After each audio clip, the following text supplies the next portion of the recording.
It's the Eagles versus the Gamecocks at Williams-Brice Stadium. Over 80,000 in attendance again. Now let's take a look and a listen to the best entrance in college football, 2001.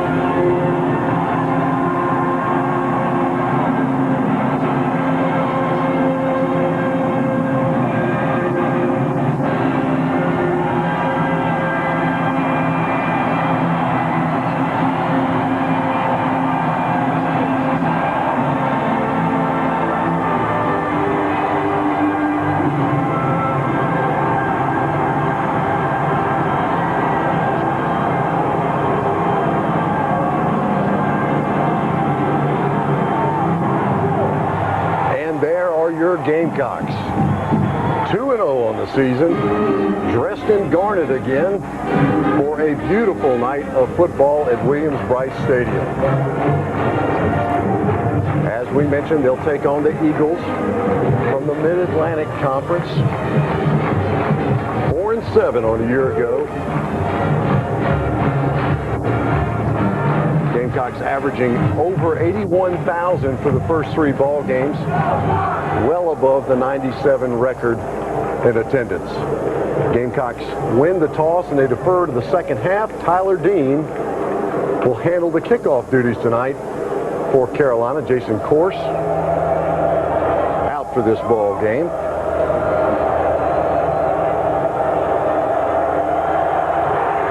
And we're underway. Kenny Christian back for the Eagles, and he'll return it up the field. He's hit about the 12-yard line. So he'll start about the 11-yard line of Eastern Michigan.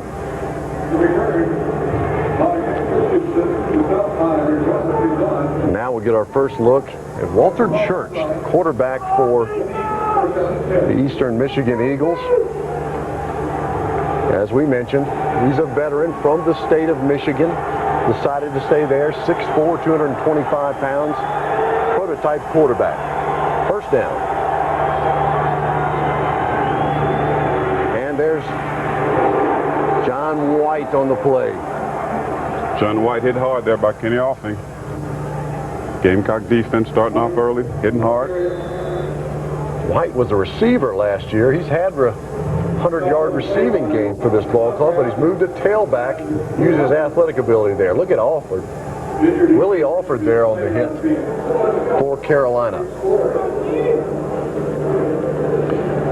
There's our starting defensive line. We'll start with 3 linebackers tonight instead of the 5 defensive backs. That brings Shannon Wadley in.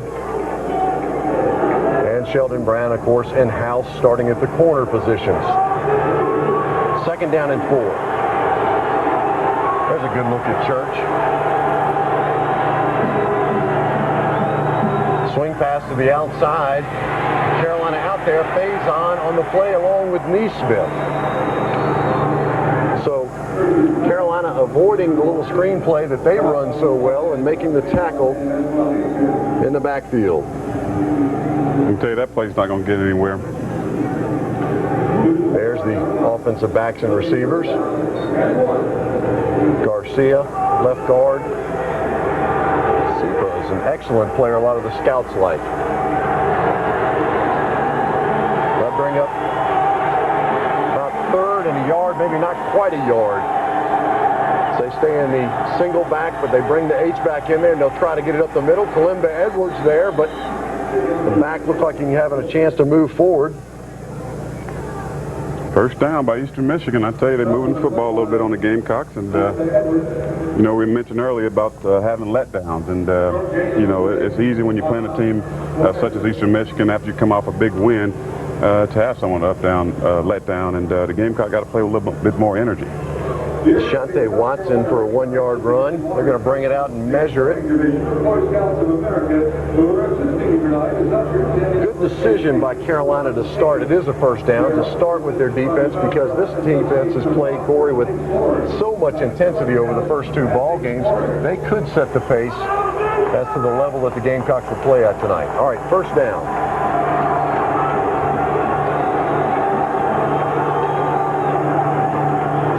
motion again, and they go up the middle, but it's stopped. Kenny Harney on the stop there at the 24-yard line. That'll be John White for a pickup of 2 yards. Kenny Harney is just really playing exceptionally well this season. He's a great linebacker. He can snip the ball out, and like you see here, there's just a basic lead play up the middle. And look at Harney. He's right there to meet him and greet him. Welcome to Williams-Brice Stadium. That's right. This is major college football. Gamecocks staying in a 3-man front, but showing some pressure here. Church under center. 3-step drop to the outside, and it's a completion. Kevin Walter on the catch there, takes it up the Eastern Michigan 29-yard line. Pickup of 5 yards. Sheldon Brown there on the tackle. Sheldon Brown, of course, having an outstanding season so far. Big pick against Georgia. He's 3rd on the team in tackles a year ago and is well on his way to being a major contributor this year. So 1st and 10, another first down for the Eagles. 4-man front this time. They'll rush 4, and Church will go to the outside, and he's complete again. Kevin Walter again on the little curl route. That's a play the Gamecocks have used very effectively, Corey. Yeah, they had that short passing game, and the Gamecock secondary is playing off a little bit and allowing them to complete those passes and hoping they can come up and make the tackle. But, you know, when you're doing that, it's giving a team like Eastern Michigan confidence. That, you know, when you're not as good of a football team, you're playing a team like the Gamecocks on the road, you got to shut them down early. You can't let them get any confidence by moving the ball down the football field. So another 1st and 10 now on the 44-yard line of Eastern Michigan. It's a toss sweep to the outside, and there is Andre Offing. There's the Gamecocks' leading tackler on the year so far, 18 total tackles. Andre, of course, from Houston, Texas. Already got himself a touchdown on the year, boy. You can see here, these guys are quick, and that's what I like about Charlie Strong's defense. He allowed these linebackers to run and attack and make plays. And you can see here Hoffman comes up and makes the tackle here. But they got great linebackers, the Gamecocks do, and I've really been impressed by their play so far this season. Great shot there by our ETV crew to see Andre sliding down the line. 2nd and 7 now. Look, reverse play. And that's Cecil Caldwell saying, there'll be no trickery here tonight. That's a reverse to Ashante Watson. And it'll go nowhere. In fact, it's a loss of 9 yards on the play. You see it here, it's a reverse, a toss to the back. The wide receiver comes around. But Mr. Caldwell's all in that backfield and said, no way, not today. But you can expect a team like Eastern Michigan, again, to come. They're going to pull out every type of trick they can to try to win this football game today. Yeah, why not? Heavy underdog, 23 points. 3rd and 16, deep drop this time by Church under a little bit of pressure. Slides to the outside. He's going to run it, throw it. And he's hit and throws it out of bounds. Church, 316 career passes, which is the most in school history. Another pretty good player played quarterback at Eastern Michigan, a guy named Charlie Batch. Plays Charlie Batch. The Detroit Lions right now. Detroit Lions, who just signed a big multi-year contract, and might be giving him a call, see if I can get a loan. A lot of folks think that Church will be in the pros when his career at Eastern Michigan is over. So, Avendon on to punt. And it's not a good one. This is from a guy who averages 44 yards a punt per game. But it's a short one there. So we'll see our Gamecocks for the first time. Phil Petty, of course, has been leading this team brilliantly. And Derek Watson, 3rd leading rusher in the SEC. Wharton, the freshman at left tackle, has been an outstanding addition to that line.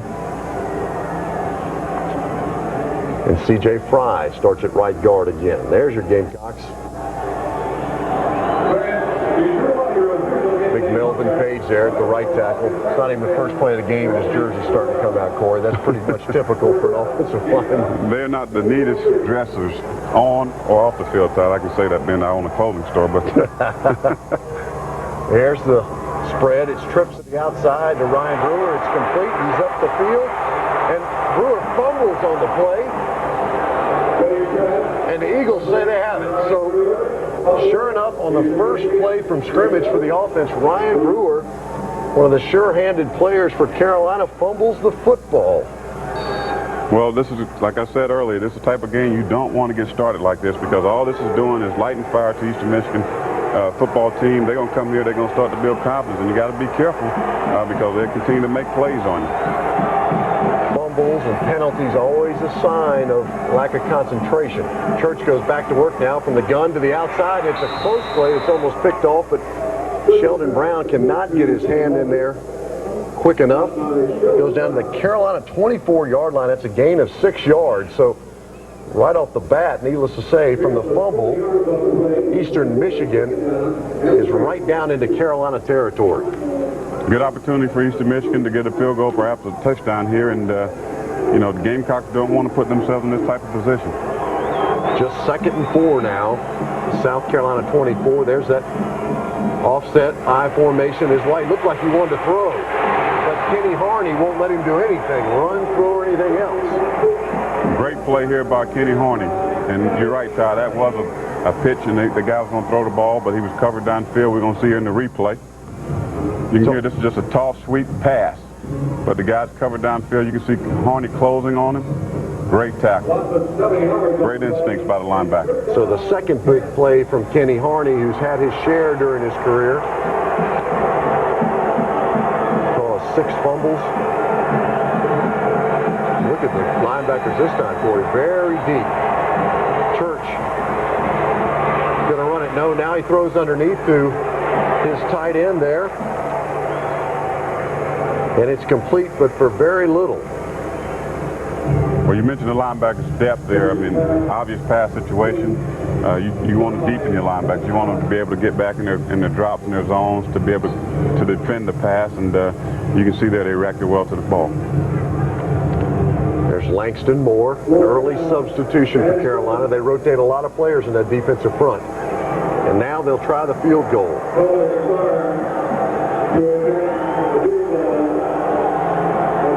45-yard field goal attempt by Toller Starnes. It looks good. It is good. So Eastern Michigan capitalizing on the turnover by South Carolina on the first play from scrimmage, and they go up 3-0 on the Gamecocks with about 8 minutes to go in this first quarter. So Eastern Michigan not taking it down for the score, for the touchdown that is, but able to get 3 points out of the turnover. Carolina, Corey, has not exactly knocked it out against the MAC conference in the past. 7-4 versus teams from the MAC. 1-0 versus Ball State. 1-0 versus Kent State. 0-1 versus Marshall, the very good Marshall program.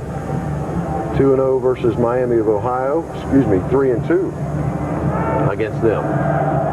Eastern Michigan now kicking off. It's a short kick taken by Neesmith about the 22-yard line. He's got a little bit of a seam, and he gets hit. But our ex-fullback there has his old instincts kick in. Brings that ball out to the 38-yard line for Carolina. You mentioned the MAC conference. There's some good football teams, and Marshall being one of them, who have sent out some good football players, one in particular named Randy Moss. He's made a little bit of an impact. Were you at Minnesota when Randy was there? Or yeah, last year. Pretty good athlete, isn't he? Yeah, he's okay. I mean, he is excellent. All right, so now Carolina will try to get back on track on offense for only their second play of this first quarter, and Phil Petty goes back to work. And right away goes to Derek Watson. Not a bad choice. Derek Watson, 9 yards, tackled by Clifton Robinson. This is a Carolina offense, Corey, that's scoring 26 points per game, 320 yards per game. Big statistic there, +4, that Carolina team, turnover margin. They stick with the basics, and this is what they've been doing all year. And, you know, the draw plays out the spread offense, and you can see Watson here, a guy who hits the hole, doesn't waste time, a guy with good vision and good moves. And 9 yards on first down is going to allow you to throw the ball down the field or do different things. So that's a great game for the Gamecocks. You're right. 2nd down and 1, you could do anything in your playbook and hope that you can come back. So they'll go Two receivers each side this time. Phil Petty is going to go to the air, and he goes down the sideline. And it's incomplete outside to Jamal Kelly. He's looking for a flag, but he will not get one, as that one is clearly thrown over his head, uncatchable. So that's an incompletion for Phil Petty, but that's not been his trend so far this year. 60% of his passes are completions, 151 yards per game. No TDs, though. I know Phil would like to change that. Very interesting. No touchdowns, but you don't need to throw them when you got Watson and Pinnock running the ball the way they're running. So just third down in inches, and sure enough, they come with a jumbo set, and there's a lot of movement around as they switch tight ends and the strength of the formation. And they'll go to Watson right up the middle, and Derek easily has the first down. Picks up about 3 yards. I think Lou Holtz and the coaching staff, Todd, has done an excellent job of working with this offense. You know, last year I know they were doing more of the Notre Dame type offense, but you really need big physical linemen, which the Gamecocks don't have. So what you do is you give them an offense that utilize their talent, which is those big wide receivers and their running backs, and you know, open up opportunities for them. They're doing a great job with that. Coach the players that you've got in your system, exploit their talents. Back to the running game now. Derek Watson bouncing to the outside and runs over an Eastern Michigan defender who tries to come up and stop him on the outside. For all you young kids out there who's watching this tape, this show, do not tackle like that. You don't want to be on some guy's highlight film. You watch it in the replay. The Gamecocks are not doing anything fancy. Just basic draw play out the spread offense. You can see here, great block. Watson makes the move, and boom, he lowers the forearm on him. Just for the record, that's Scott Russell. We'll see if Russell continues to play after that hit. That brings up 2nd and 3 now.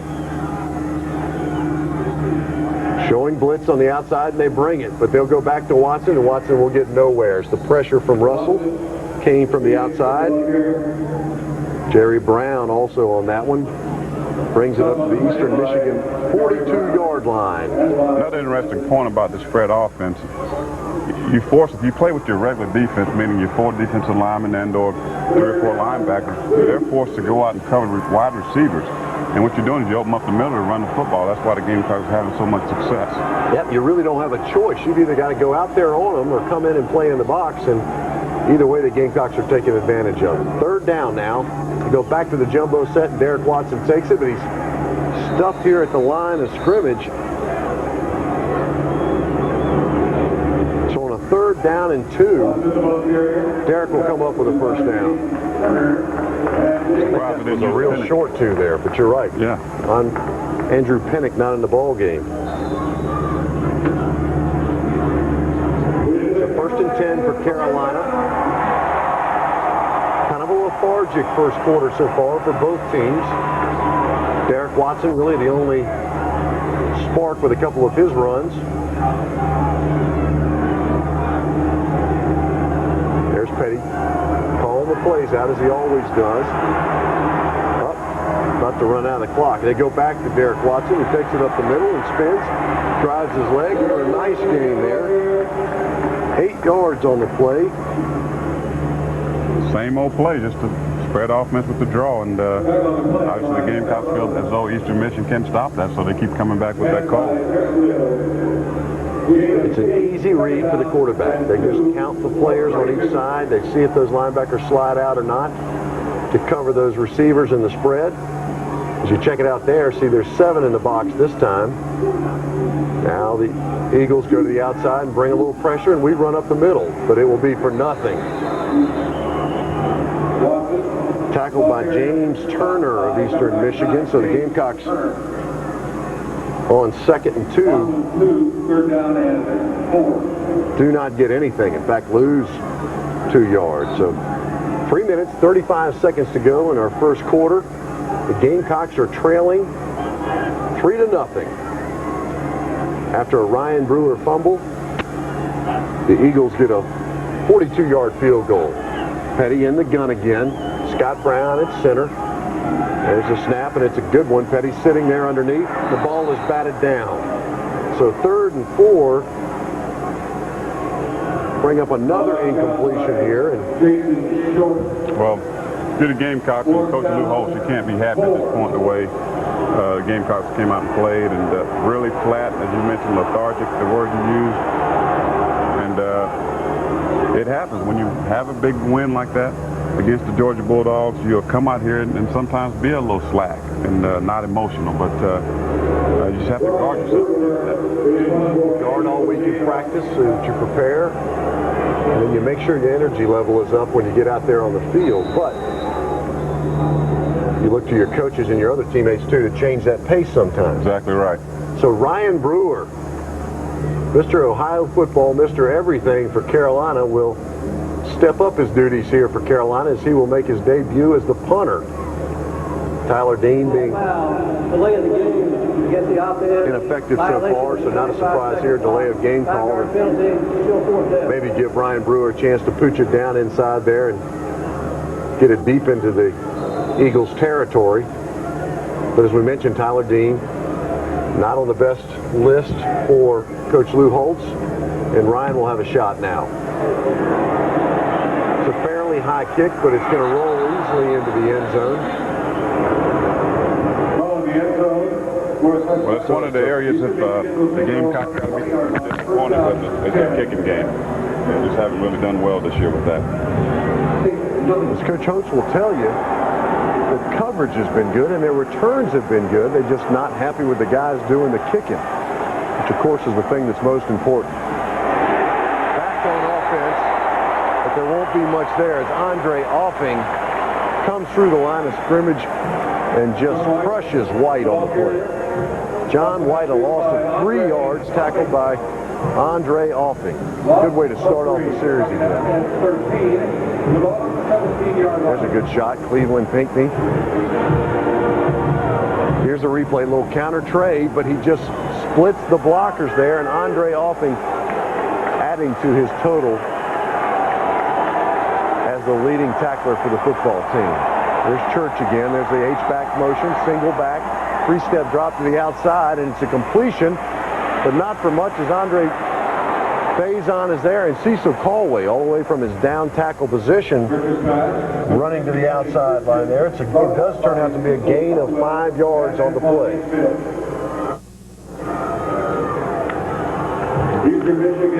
Corey, running to the sideline is so important for a defense, and if you've got that pursuit, yes, then you're generally going to be a pretty good defensive football team. You got to run to the football, and you know, you should have an 11-guy party every time that ball is ran or thrown.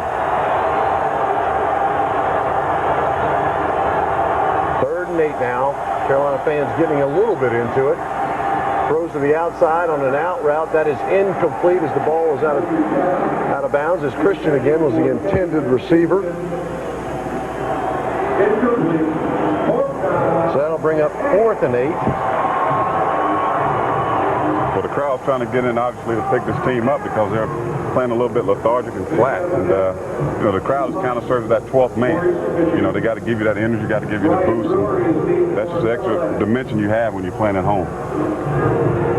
You know, being a quarterback, I always debated it's the chicken and the egg theory. What comes first, the enthusiasm and a great play from your football team, or the crowd causing that enthusiasm? And I think they really just work together. I'm not sure that one starts without the other.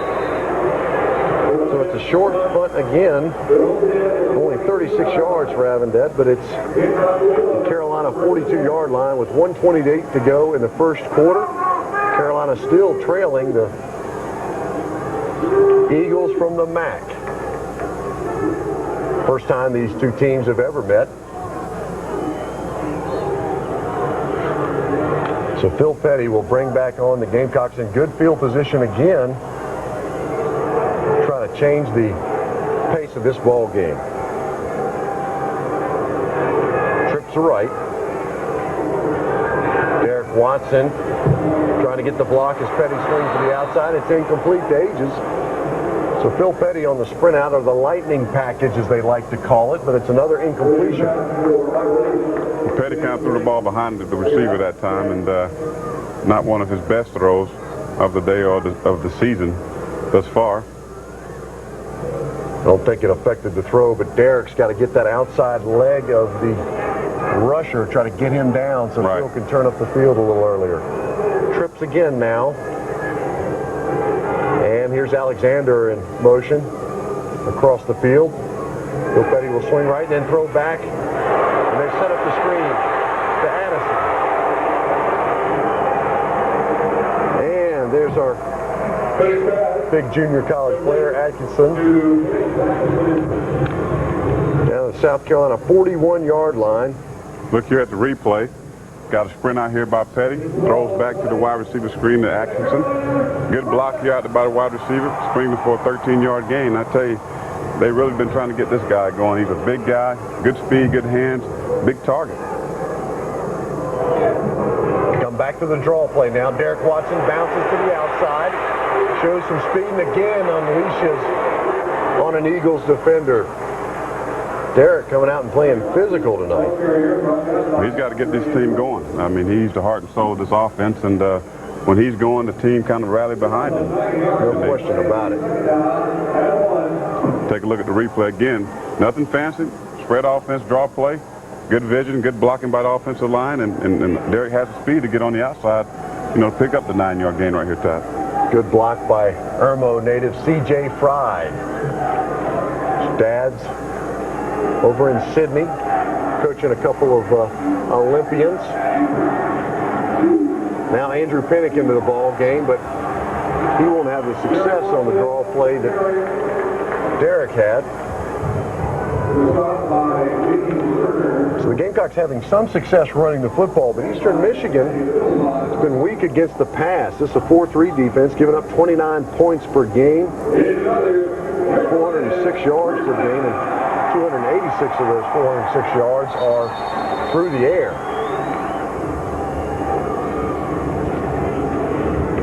And that's the end of our first quarter. Eastern Michigan, though, has the lead as we end our first quarter, 3-0.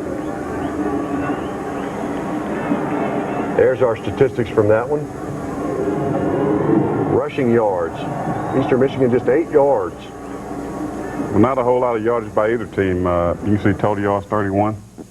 Show your support for Carolina football on South Carolina ETV by making a call and making a pledge to the ETV Endowment. 1-800-256-8535 or 256-0222. So as we open up our second quarter of a play, team switch ends here. It's 1st and 10 for Carolina at the 34-yard line. Eastern Michigan showing some blitz from the outside, and they'll bring pressure. Phil Petty, though, gets it away to the outside. And Atkinson again with the catch.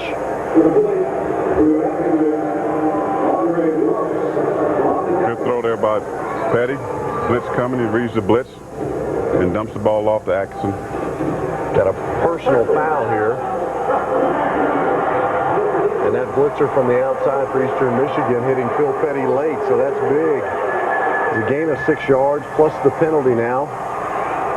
Down to the Eastern Michigan 29-yard line. Atkinson, 6'4", 215 from Kemper Junior College. They need him to get on track. He had 59 catches for 1,375 yards in junior college. So Petty goes to work again, and they go to the reverse. And it's Alexander. He has been effective on that play so far. He's hemmed up pretty good there, though. Yeah, great defense there by Eastern Michigan. They read that play all the way. The Gamecocks here again running the reverse. Corey Alexander. This is a speedy guy who they want to get on the corner and, you know, let him utilize the speed to get down the field. But you can see there Eastern Michigan play that perfectly. Well, when you're in the SEC and you're only 5'9", 182, you better have 4.3 speed. Corey, the fastest guy on Carolina's football team.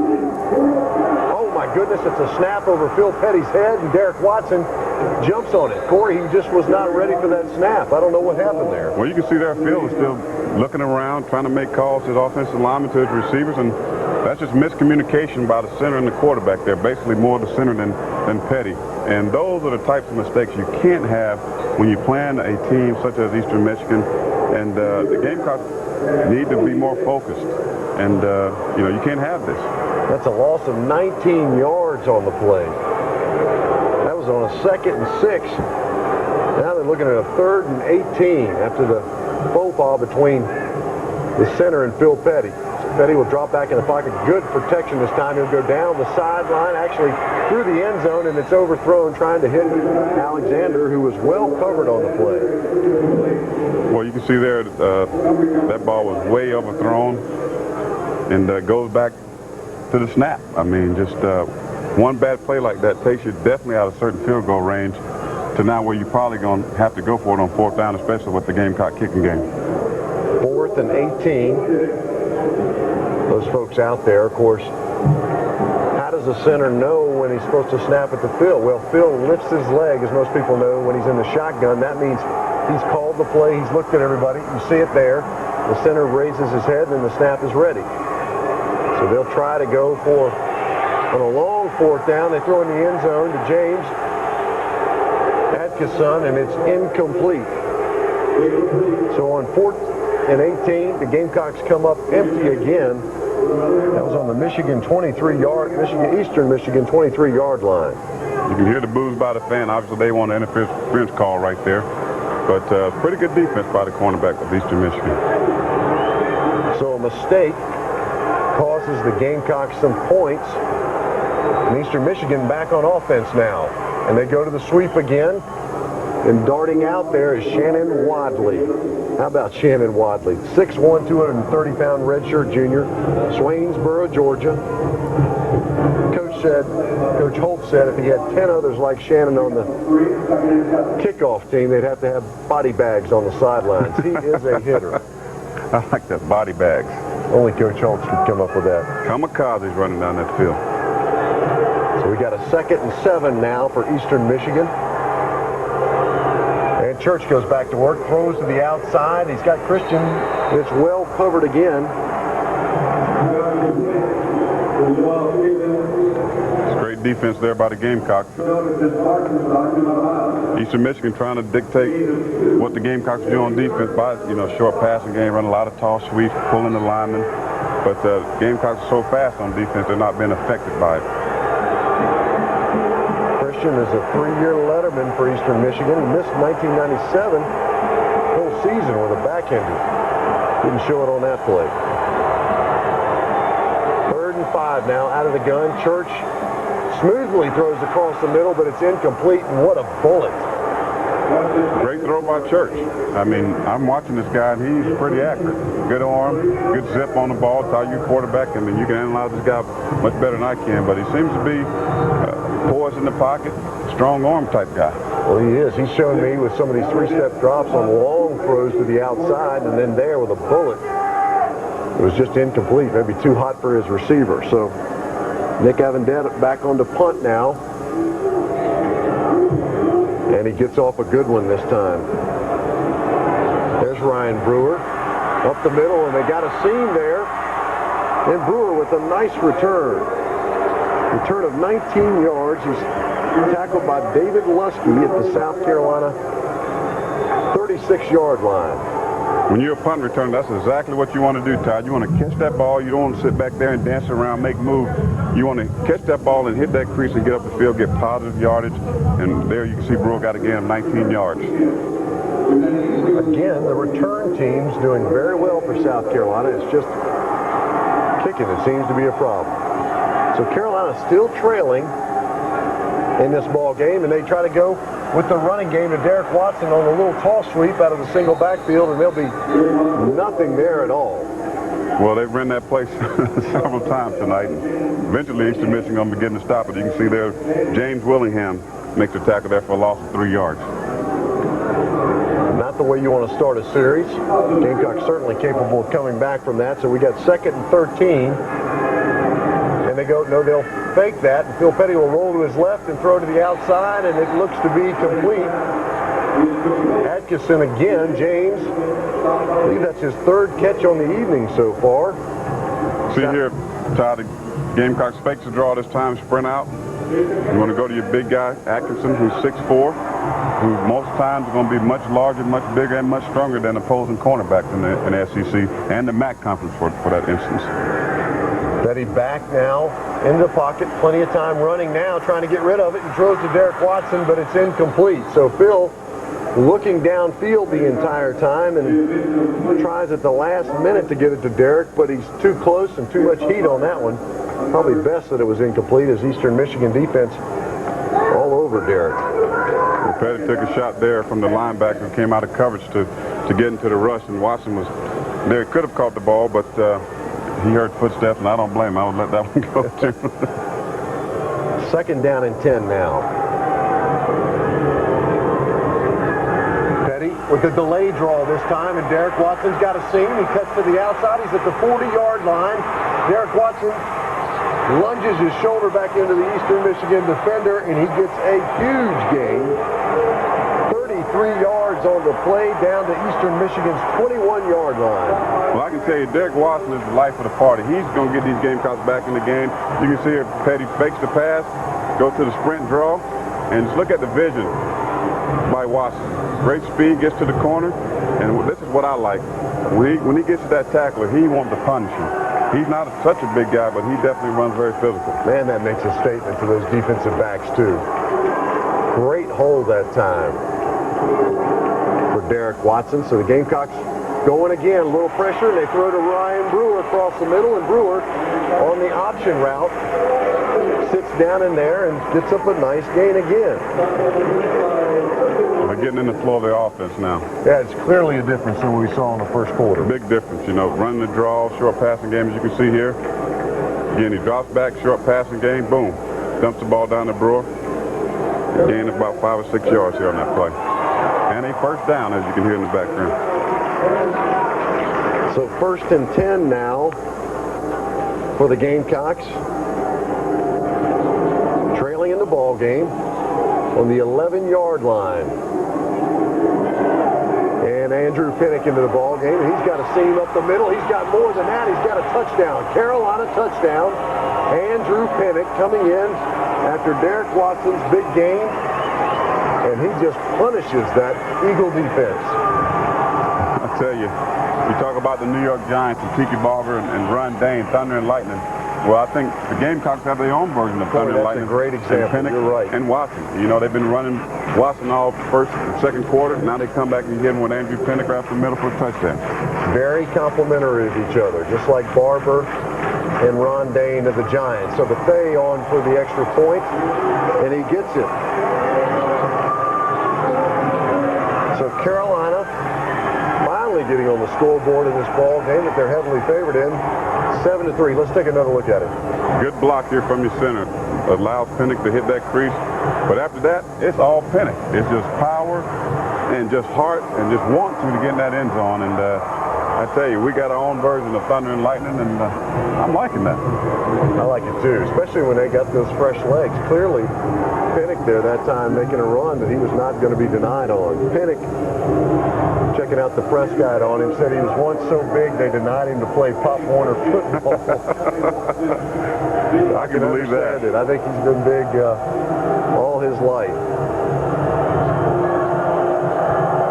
So Tyler Dean will come to kick off now. Carolina back into this ball game. It's a low drive that bounces about the 40-yard line.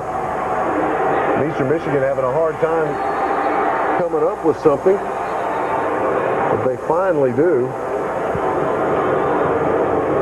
And that's Marco Hutchinson on the stop there at the Eastern Michigan 17-yard line. Marco spoke eloquently at the Lunch with Lou last Friday. You would have thought he was reading Shakespearean sonnets and telling 1,300 people about the university how much it meant to him. Marco's a very sharp young man who's made a lot of contributions to South Carolina defense. There's a fumble by Eastern Michigan, and Kenny Harney comes up with it. So the first play from scrimmage after Carolina's touchdown and then the ensuing kickoff, Kenny Harney darts through the backfield, Corey, and causes another fumble. Well, he's the guy you look to when you need a big play from that defense. You definitely go to Kenny Harney. I mentioned earlier, he's a guy who can get to the football. You can see here, this is just a run blitz. He runs up the middle, takes on the block, and look at the strip right there. Gets the ball out the running back's hand and recovers the fumble. That is so beautiful. Not only strips him, but reaches out with the one hand and recovers the fumble. So our 6'2", 239-pound junior linebacker, coming up with another big play. Allendale, South Carolina, small town in South Carolina, raising a big man and sending him to the university. That's his sixth career fumble recovery. So Carolina getting an opportunity now, and they go right back to work with Derek Watson, who's got a seam, and Derek Watson scores. Derek Watson scores on the delay handoff again, so Carolina turns this thing around in a hurry, Corey. Well, we just heard from Thunder, and now they got a little dose of lightning. We didn't get anybody ran over, but you saw the burst right up the middle of Watson. I tell you, he is having a fabulous year, and you know, I talked about this guy all year long. He's a great player, great vision, and if he can keep his head on straight, this guy will be a top pick in the NFL draft one of these days. Derek Watson with a 16-yard run to the end zone. We take a look at it again, and really the offensive line crushed the right side there. They did a great job of blocking, but also what you can't really see in this picture, but Eastern Michigan was coming on the blitz there. You can see the linebackers came off the corner, which opened up that middle, and you can't give a guy like Watson that type of crease, and he's going to burn you every time. Good timing on the play call there. Derek from Williamston, South Carolina native, averaging 4.1 yards per rush so far this year. He had 3 TDs last week. Picks up his 4th tonight. Buffet back on again. I think I just looked at this picture. And Buffet will get the extra point. Well, you can hear the rooster crowing in the background. Now the fans are coming alive. That's right. Just takes a couple nice plays, and all of a sudden Carolina's up 14-3 over the Eagles. Tyler Dean back on to kick off. Let's see if he can get his foot back into it. Coach Lou Holtz trying a number of things at the kickoff position. We could see Buffet kicking off tonight as well. And you're never surprised if Brian Brewer kicks off. He's done everything else. Like I saw him taping somebody's ankle before the ball game. Mr. Versatile. He can do it all. And this one's a little better. Not quite as deep. About the 9-yard line there. And Eastern Michigan will bring it up from there. A great shot here. Brian Elam, who's been a very solid player on the special teams for South Carolina so far on the tackle. So a shell-shocked Eagles going to take over 1st and 10 on the Eastern Michigan 31-yard line with about 9:50 to go in the second quarter. Well, for a quarter and a half, I feel like Eastern Michigan outplayed the Gamecocks, but, you know, turnovers and big plays by the defense, you're right back in the ball game and you win, and that's what it takes. Here's the 2 tight end set that Carolina was a little worried about this week. They hadn't seen it that much. Church under center. Looks to go to the 3-step drop. He's throwing the fade to Sheldon Brown area. And it's a catch. Christian again on the catch. So Church showing some touch, throwing it to the outside, and really almost nothing you can defend that one with. Well, you know, he had good coverage there, but he didn't get the call. But you can see right there a little push-off by the wide receiver to, you know, spring himself to make the catch. And, you know, it's college football, so you're going to have a little bit of that. Pickup is 22 yards. They get down to the 47-yard line of South Carolina. And they'll go back to the toss sweep again. This is White, and there's Kenny Harney. He gets a little help in the end, and maybe too much help. That's Antoine Neesmith driving White into the sideline there. And I'm the first one to usually jump on a player for a personal foul like that, but that's so hard, Corey, when you've got that guy wrapped up before he gets out of bounds, and then you're trying to decide whether to... It's tough. I mean, do you come off of him? Do you come in full speed. You don't know if he's out of bounds. You don't hear a whistle.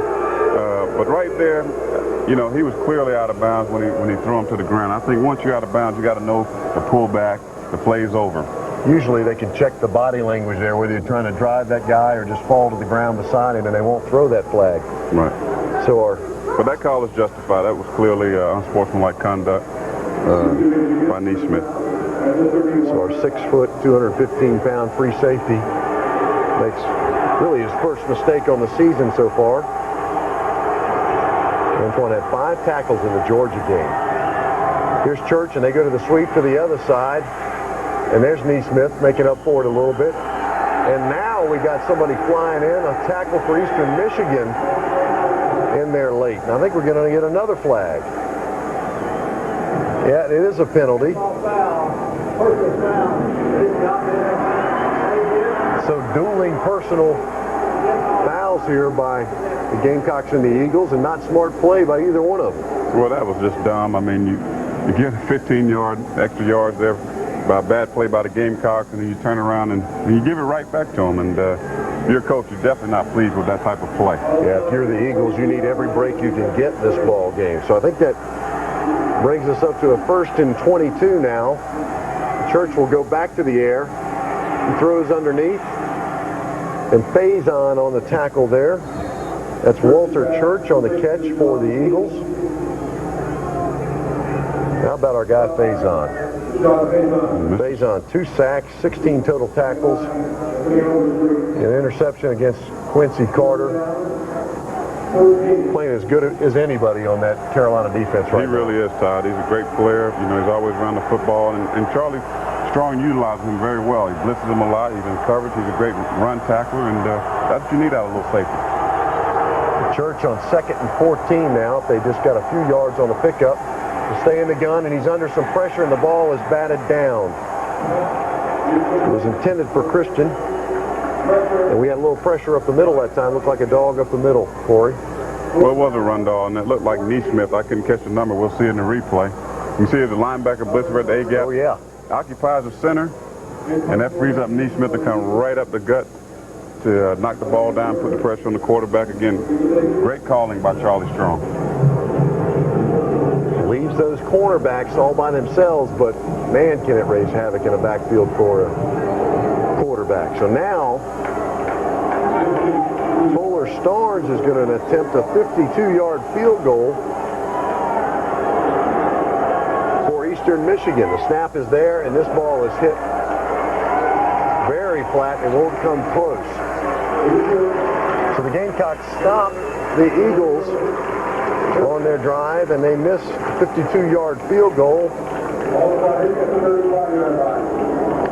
Carolina will take over with 8:21 to go in the second quarter. Coach Holt says he wants to average around 30 points per ball game, be in that 400-yard range.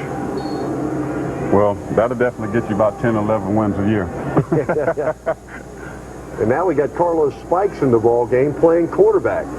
There's Spikes, takes it to the outside, and he's in the backfield but being pursued and using that wide receiver screen to pick up some pretty good yardage there.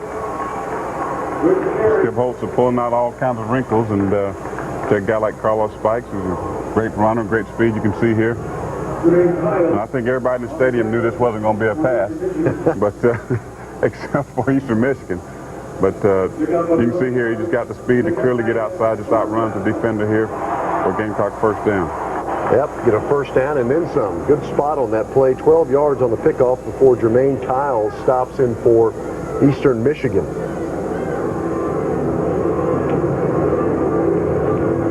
There's Derek Watson on the play. He's got room again. Across the Gamecock and into Eastern Michigan territory. He fumbles the football.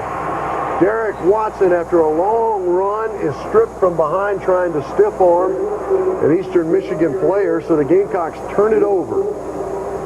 That's just too bad. I mean, you know, the guy does all that, 30-something yard run, seeing the replay again. Nothing fancy, just a basic draw play out the spread offense. Offensive line doing a great job, good move there, great blocking downfield. And he's trying to ward off a defender coming on and just kind of had that ball a little bit too loose on that left arm and gets a strip. But great run, but got to hold on to that football, Mr. Watson. People who use the stiff arm, running backs who use that, you have to be aware of that because they're not obviously getting that second arm on top of the ball, and you've got to squeeze with that one solid hand. So as quickly as Carlos Spikes was leading the Gamecocks into Eastern Michigan territory, they fumble the ball and turn it over. And Eastern Michigan takes back over. Eastern Michigan must see something they like because they're really running a lot of outside runs. That's true. It must feel as though they can run the ball on the outside of the Gamecocks.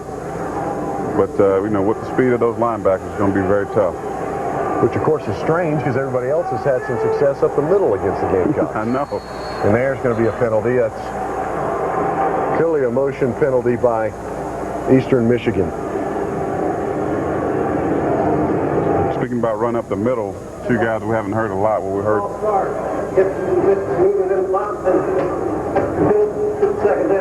Just continuation of what I said, we haven't heard those big two interior linemen name called too much. One of the reasons is because they run the ball outside. That's true. Caesar Caldwell making a nice play, if I recall, on a reverse. But other than that, Cleveland and Cecil been having to do that pursuit drill all afternoon and all evening so far. So that's a 5-yard penalty now for Eastern Michigan. They're going to bring up a 3rd and 12, and Church goes back to the air. And he lost one down the right sideline that hits the ground as incomplete as Kevin House is on the coverage of Kevin House. Kenny Christian. I tell you what, I stand down there on the sidelines, and Kevin House is the thinnest guy I've ever seen play that position. I think he's going to get broken in half sometimes, but he can cover. There's Charlie Strong. He probably has that Deion Sanders mentality. Say, you know, I'm not that big of a guy, and one, you don't pay me to tackle, you pay me to cover. That's right. He's earning his scholarship by taking on those receivers. Here's Church rolling to the outside now, and he's going to go back down the sideline again. He's got a man, but it is incomplete as he showed some nice touch getting it over Faison, but it's too much for his player to handle. I'm impressed with Church. I think he's a quality quarterback, and you can see he's pretty accurate on the football. And that last play there, got some mobility, can get on the outside and throw it on the run. Well, as you well know, Corey, nowadays in the NFL, you've got to be able to move to play the quarterback position. And 6'4", 225, maybe not all that swifty, but he's shown some good athletic ability here tonight. Exactly right. So Avondale back on the punt again. Carolina holds. It's a low punt, and Ryan Brewer fields it. And again, Ryan Brewer bowling is up his way past the 50-yard line on a nice return there. It's a kick return of 10 yards. Ken Philpott on the stop. That goes to the Eastern Michigan 49-yard line. 6:21 to go before halftime. Carolina leading 14-3. Todd Ellis along with Corey Miller, and you're watching Carolina football on South Carolina ETV. Phil Petty goes to the air, and it's incomplete. Right off the hands, or shall I say the chest, of Brian Scott. So Brian continues to struggle at the receiver position. All the talent in the world, just can't get on track so far this year. Sometimes it takes those little throws. You got to catch them to get going. You know, catch the 2 or 3 yard pass, turn to the field, build your confidence back. And confidence is everything. You look at the Gamecock football team, and I think once you start winning, winning breeds winning. And once you believe you can win, it'll start to happen each and every week. Second down, they try to set up the screen, and they get it with Derek Watson, who reverses his field, but it's not going to be effective. So the ad-lib ability of Derek Watson does not pay dividends on that play. It's a loss of 6 yards. Buckmeyer of Eastern Michigan on the tackle there. Coach Holtz, you hate to put any reins on Derek because he comes up positive on most of those plays, but that's one you just want to see him go north-south on. Yeah, I mean, sometimes you can try to do too much, and but Watson, 9 times out of 10, he's going to make something happen. So I think Lou Holtz will probably look over that play. So we're looking at about 17 yards to pick up the first down here, and Petty has to slide up into the pocket. He's rolling left, and he's got himself a man, and that's Kelly. Jamal Kelly, our senior wide receiver, doing what those guys are supposed to do, finding the void when your quarterback slips outside the pocket. Well, it was a great job by Phil Petty, as you can see here in the replay. Gets a blitz here on the outside by the linebacker. He feels the pressure, steps up, is what he's supposed to do. He doesn't try to run with the football. He buys some time and hit Jamel Kelly down the field for a good game. And I'm happy for Jamel Kelly. I hated to see his streak end against Georgia. He's a great wide receiver, but he's going to put up some big numbers, I feel, before this season is over with. 23 yards on the play, and they go back to Derek Watson, who will not get anything. He's wrapped up immediately on the draw play. You mentioned the streak. Of course, Jamal Kelly had gone 34 ball games, tied Sterling Sharp's record in catching a pass in each of those games until it was broken last week And I can hear Sterling now. You know, we all know how he is. And he's probably clapping that Jamel didn't break that record. Sterling's got a few at South Carolina. Yeah, I think that he got something that's going to last for a while. I believe he caught a couple of my passes during. Todd, you got a few up there too, huh? I still got a few, I think. It's been a long time. So Carolina, they won't get this play off. Penalty is 5 yards now. Delay of game. That's unusual. I think we've only had one of those prior to tonight's ball game. There's Coach Lounsbury there on the left talking to Philip Jones, offensive line coach, along with Coach Guglielmo. Guglielmo. Great name. Coach rides a Harley from Williams-Brice Stadium after the ball games. Wow. That shows you it's an offensive lineman mentality. And a nice pass across the middle to Ages. So Phil Petty going back to work there after the 5-yard penalty. 42-yard line for about a 7-yard pickup.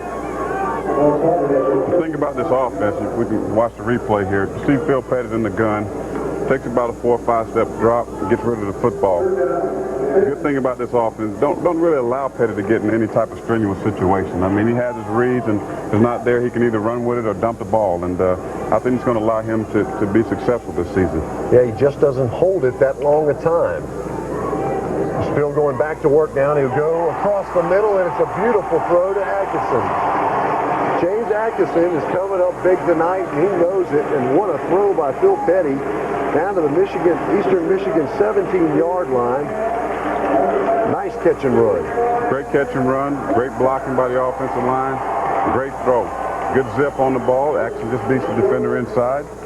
And, you know, that's where you want to get a big guy like that. You want to get him in the middle of that defense and let him get down the field. That's when that 6'4" frame really comes to pay off. Get inside that defender, and you've got yourself a good alleyway as a quarterback to throw to that receiver. First and goal now for Carolina. Watson back in the ball game, and he'll take it. He'll go up the middle and score. Derek Watson, second touchdown of the night on the draw play right up the middle, and Eastern Michigan never got out of their shoes on that one. Same stuff, over and over again. Well, it's effective. Like they say, if it ain't broke, guess what? Don't fix it. We can see here again. Gun formation, sprint draw. You got a blitz coming off the corner. Easy run by Watson. Nobody touches until it gets in the end zone. But the great thing about that spread offense is very difficult to stop. You say, how can you run the ball? Well, the Gamecocks, you look at the percentage, has ran the ball much more than they've thrown out this formation. And the reason why is you got two things. You can leave your regular defense in the game, or you can force to put cornerbacks on the wide receivers, and you spread that defense out. It's easy to run the ball up the middle. So Carolina coming back after trailing the end of the first quarter, 3-0. It's going on a tear here after Bethay's extra point is good. They lead 21-3. So this is what we expected against the Eagles. Tyler Dean going to kick off again as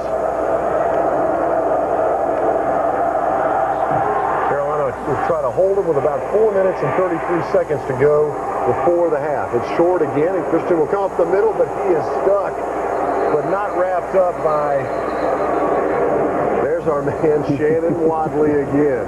It's the human body bag deliverer. Wadley. Great hit there by Wadley. Just got to wrap up. Just got to wrap up.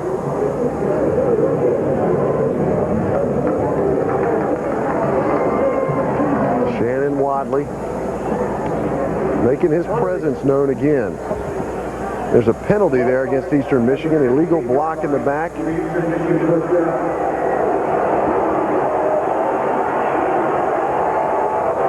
they'll start out running the slide play to the outside, which will go for nothing.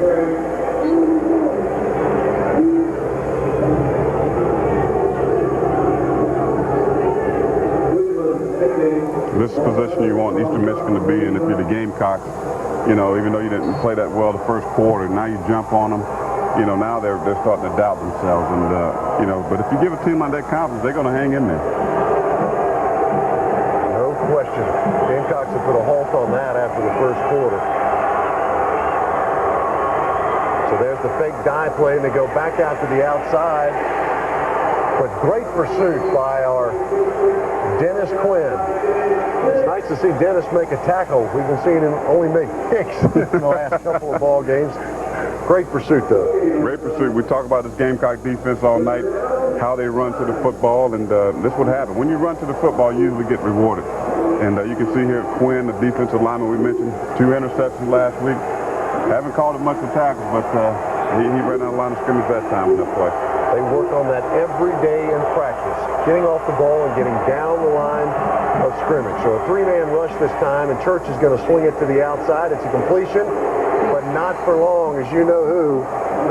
Rashad Faison there coming up on the tackle. I think that's probably the best part of his game, is that open field tackling. He is a great tackler, a great blitzer, and a great tackler. So that's going to force the Eagles to punt again. They're smart to do so. Avondale gets off another nice punt, driving Brewer back before the ball goes outside the Carolina 31-yard line. That's a great punt there, and a lot of people are going to that corner punting because it doesn't allow, especially if you have a good punt returner, to get up the field. You want to force them to the sidelines, and you take your punt team down and then you corner them. That's a great punt, 53 yards there by Eastern Michigan. Now there's an unusual shot. There's Skip Holtz on the sidelines. Of course, the coordinator speaking with his father. He's usually up in the box, but they're as close to halftime during that last defensive series, they were able to come down to the sidelines. So they'll call this one as the Gamecocks have just a little over a minute before the first half ends, and we'll get them to see if they can run their 2-minute offense. Petty in the gun, goes quickly to the outside, and it's to Atkinson, and it is a completion. If you look at that shot there, how much bigger Atkinson is over those those little cornerbacks of Eastern Michigan. I mean, he just towers over those guys. Everybody says that's what they want. Prototype receiver, 6'4", and runs like the little guys. So 2 receivers each side this time. Petty going back to work, and it's Atkinson again. James Atkinson is having a big night for Carolina. The guy was struggling to get into the flow of it in the first 2 ball games, and I think that's his 6th catch of the evening, and we're just in the first half. Well, I went to practice and watched this kid. He is a big kid, and he has great speed. And get this call here. Penalty is declined. The completion gives more yardage. Now there's a complete explanation. Gamecocks, of course, taking that because the reception by Atkinson is greater than what they would have been receiving. So Phil Petty going back to work now with a short time left here in the first half, and he goes strong to the outside, and that's almost picked off. It's incomplete. Going back to Atkinson, but Eastern Michigan defender trying to drop back into the inside there and almost picked off that comeback route. Well, he just kind of underthrew the football right there. He's lucky that didn't get picked off, and that really would have spoiled that 2-minute offense. Well, you're up 21-3, but what a great time to work on this. You just don't get that many opportunities, and there's nothing like it. Even the practices where you simulate this is no comparison. Petty going back to the air, and he goes back to the out route. And I think this is Atkinson's series here. He gets another reception.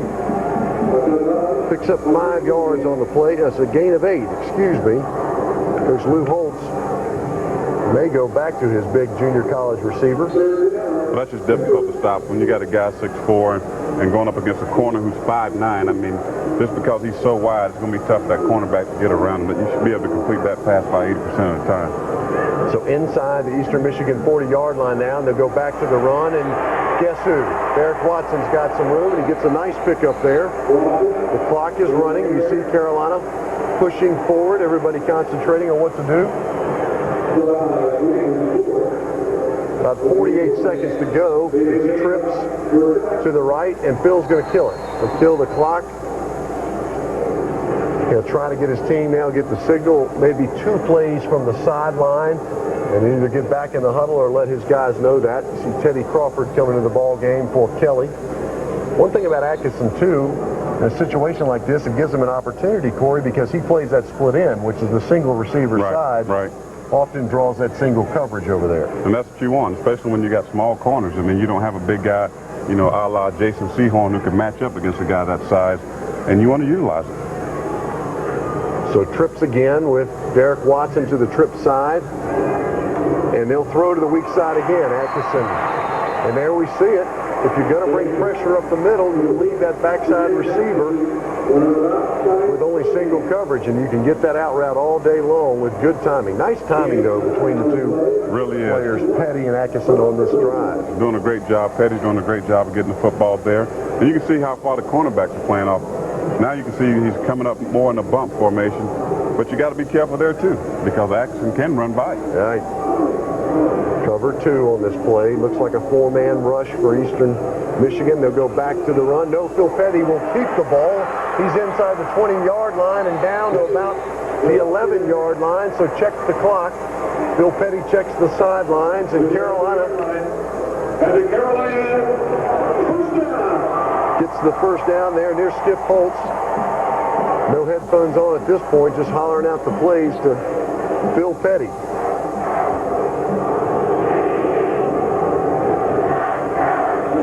In trips again, same formation. They're going to sprint, go with the lightning package. Petty looking for somebody, plenty of time. Throws down the field, but out of bounds. So Phil Petty throws the ball away. It's incomplete. That's a smart pass by Petty. I mean, nothing's there. You got to sprint out play. Instead of trying to force the ball in the end zone, you want to throw it away and give yourself a chance again to get a score. So now they get in the 6-yard line or so because of a penalty, and Phil Petty's going to run it. But he'll get nowhere up the middle there. Try to kill the clock. Buckmeyer on the stop there again. So Eastern Michigan on the play before. Penalty bringing them down there. Carolina on the 6-yard line. 2nd down. Same trips formation to the right side. Low snap. Petty's got it. He looks again to the end zone and throws for Ages, but it's incomplete. A bullet pass across the middle, but Michael Ages can't get near enough to it, so Carolina doesn't want to risk not getting some points. As Phil Petty, of course, in the Georgia ball game right before half, Corey, threw the interception. Yes, that was a pretty good throw, Todd. I mean, yeah, it had a little heat on it, but, you know, sometimes you got to fire that ball in there like that. 3rd and goal now. Brewer had moved over. Now it's 2 receivers to the each side. Petty looking, under pressure, and throws the ball away. So nothing on the 2 slant routes that they were looking for from the 4 receivers set. And Carolina will come on to try to convert on the field goal with Reed to stay with about 22 seconds to go. 3 seconds to go in the first half. And it's good. So Carolina converting on a 2-minute offense, not getting the touchdown, but still a nice job there. So that ends our first half. Carolina leads 24-3. Stay tuned as Carolina's halftime show recognizes Carolina Olympians.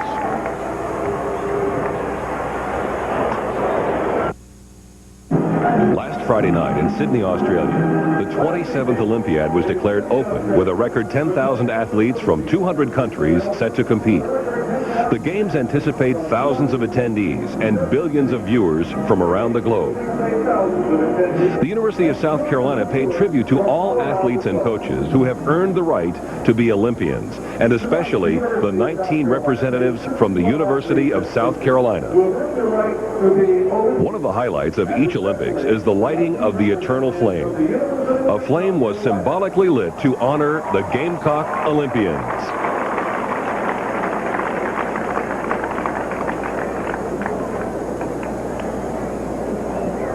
The flame is being lit by Lisa Barber, a member of the USC track team and the twin sister of Gamecock Olympian Mickey Barber.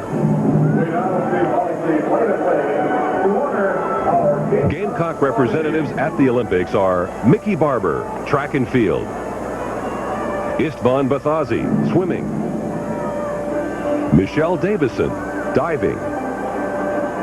Dawn Ellerby, track and field. Adam Everett, baseball. Michelle Fournier, track and field. Curtis Fry, personal coach, track and field. Zolt Gaspar, swimming. Monique Hennigan, volunteer coach, track and field. Charmaine Howell, track and field.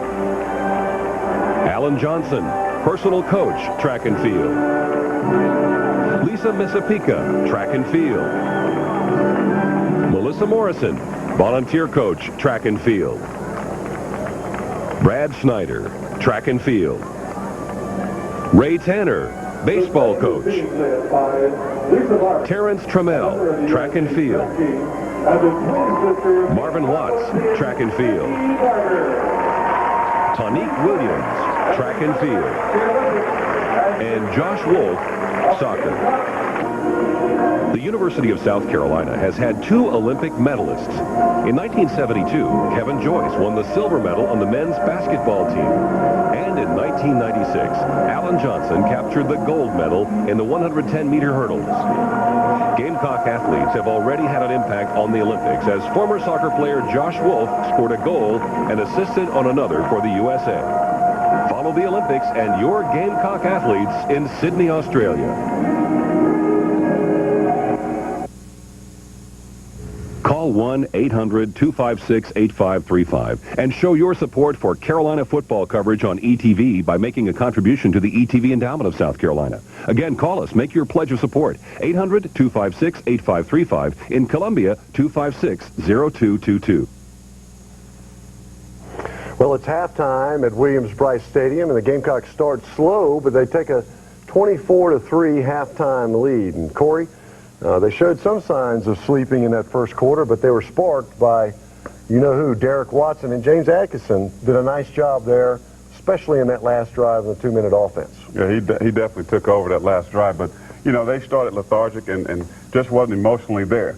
But a guy, Derek Watson, 15 carries, 125 yards, first half, I tell you, he's a great athlete. He inspired that crowd, he inspired the team, and he delivered some blows to some defensive backs, and you mentioned there on that last drive, Atkinson really did a great job of catching the ball as well. Well, look at the total yards there. 288 total yards for South Carolina, only 71 for Eastern Michigan. Phil Petty, another steady night there. You might not have noticed that. 13 of 24, and time of possession about equal there. But the real story there is Carolina on the ground again, as Derek Watson has 125 yards in the first half. Well, we've got a lot of action so far. It's now time to go back to our second half action at Williams-Brice Stadium.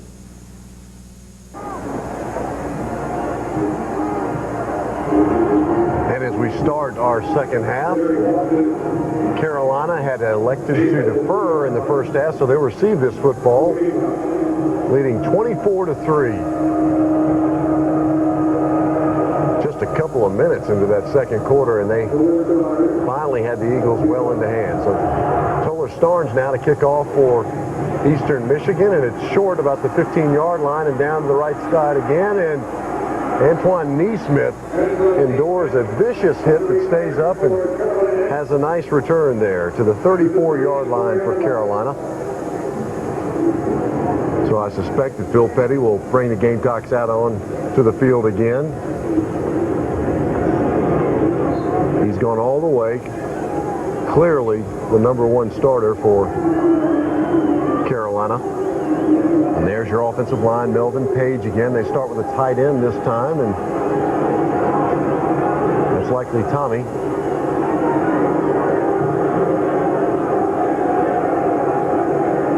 First and 10. And a delayed handoff to Derek Watson, who's led up into the hole by Melvin Page, but not much going there.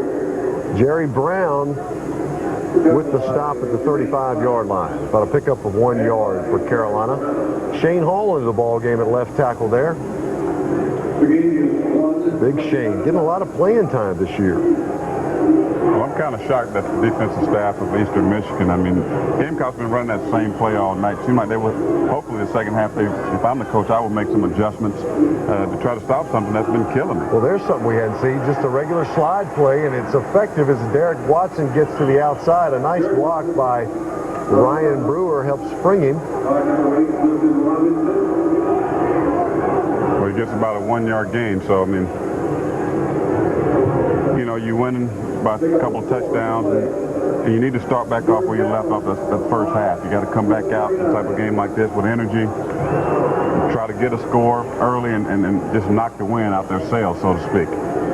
Derek, other than that touchdown drive in which Andrew Pinnock finished off, really not subbed as often as we'd seen some of the first two ball games. Now here's pressure to the outside on third down. They swing it to Derek, who cuts back across the middle, cuts again across the 50, and Derek Watson doing it on the receiving end of the football that time, down to the 40-yard line, pickup of 18 yards. Derek had 6 catches for 50 yards coming into this ball game, so he's an effective receiver. Well, he can do it running the football, and we can see here just a basic back swing here, and he can do it running. And the main thing with a guy like this, a player like this, Todd, you want to get the ball in his hands, probably 30 to 35 touches per game, because he can make things happen. No question. Now the little swing pass again to Ryan Brewer. He gets to the outside, and Phil Petty putting it right on the numbers there, giving him an opportunity. Similar pass to Brewer, but as you can see, not as flashy as Watson, but I tell you, he's a little tough, hard-nosed runner. Brewer, 5'10", of course, from Troy, Ohio. Led the team in receptions the Georgia ball game. Game high 5 catches for 41 yards. Now that's going to bring up a 2nd and 6. Phil Petty goes back to the air again. He's going to work the weak side, and it's incomplete. Got a flag here. Did we get a flag? Yes, we did get a flag on the play. It's probably a holding. There's the flag. Holding by Eastern Michigan. It's clearly Atkinson could not come back to the ball. The thing I'm impressed with right there about Petty is the way he went through his progression. You can see there, he went to his first, second read, nothing was there, then he went back to his third read. He basically just threw the ball away, but a good job. He's not taking chances, and Skip Holt's got to be pleased with the way he's performed thus far. Automatic first down. Now there's your call, first down, and I agree with you, Corey. And that's difficult to do. I mean, Phil has been through a couple of offenses now, and you just don't pick that stuff up overnight to where you can go from the strong side of a play all the way back to the weak side, your third receiver, in such a short period of time. There's the shift by Eastern Michigan. We've seen it all night long. And there's the fake reverse, and Derek Watson up the middle again with a nice hole before he stopped. Terrence Dills stops Derek up the middle for a 5-yard gain. There's a replay of that. I tell you, you know, you run the same play, but you throw little wrinkles. You motion a guy, you fake the reverse, but yet it's the same play. And I tell you, I'm really impressed upon the way Skip Holtz is calling this game. 2 receivers each side now for Phil Petty. And they go back to the sprint draw as Derek gets to the outside. He gets a good block by Jamal Kelly, which gives him another 6 or 7 yards. Derek Watson will pick up a 14 yards there. Ricky Scott finally coming over to make a tackle, but Jamal Kelly with a nice block at the wide receiver position, and that doesn't get written up in the papers very often, but it's equally important, especially when you've got a back like Derek. You read my mind. I was going to say, we talk about how well the offensive line blocks, but nobody talks about the way the receivers block. And when that back gets down the field, it's very important. It's vital, actually, for those guys to get those long runs, that they sustain their blocks. It's another reason, talking about earlier, that we've got these big receivers. Use them. Run over those guys. So Petty back to work, and he goes to Pinnock. No, it's a play-action play. He sprints to the left side. He's in trouble again, and throws the ball outside. Of course, that's not a penalty, as he's allowed to do that once he's outside the pocket. Thomas Hill was over there on the outside. Coach Holtz apparently didn't like the execution of that play. There's Todd Fitch way down in your picture there calling the signals. Coach Fitch, offensive coordinator at Connecticut when they put up some big numbers where Skip Holtz was the head coach at that time. There's Andrew Pinnock in the backfield with Phil Petty under center. And they're going to run the option play. It is pitch to Pinnock, trying to get outside, but good pursuit by Eastern Michigan. Great defense there, and you know, Gamecocks elect to go with the option with Petty and Watson. And it wasn't pretty, but you know, he can fall forward for 1 or 2 yard game. That was actually a 1 yard loss on that play, but Pinnock could not get to the corner. Jason Short on the stop. So you see the thighs on Pinnock? I'll tell you what, it looks like just one big tree trunk to me. Trips to the right this time for Phil Petty. Down inside the red zone of Eastern Michigan. Plenty of time to throw, and he's going to tuck it. It looks like he gets down to about the 7 yard line. See where they mark it. But nobody open that time. A coverage job by Eastern Michigan. Jerry Brown on the tackle. So that'll bring on Reed Buffet for his attempt at a 23-yard field goal on the left hash. He'll have to bring this one across a little bit.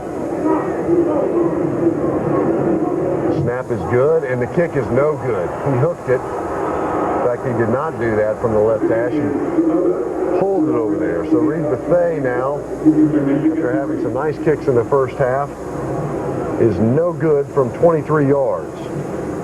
Well, as the Gamecocks keep this type of kicking going on, I tell you, they're going to be up on campus recruiting. They're going to be signs posted all over the university.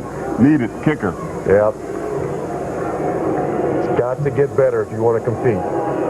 So there's White back on the play now, and Shannon Wadley's over there, but White getting to the outside, making a nice play. He's a lot bigger than you might think. John White on the run of 15 yards, finally tackled by Sheldon Brown at the Eastern Michigan 35-yard line. So the score remains the same, 24-3. Carolina is leading. About 4 minutes into our third quarter, it's Todd Ellis, Corey Miller. You're watching Carolina football on South Carolina ETV.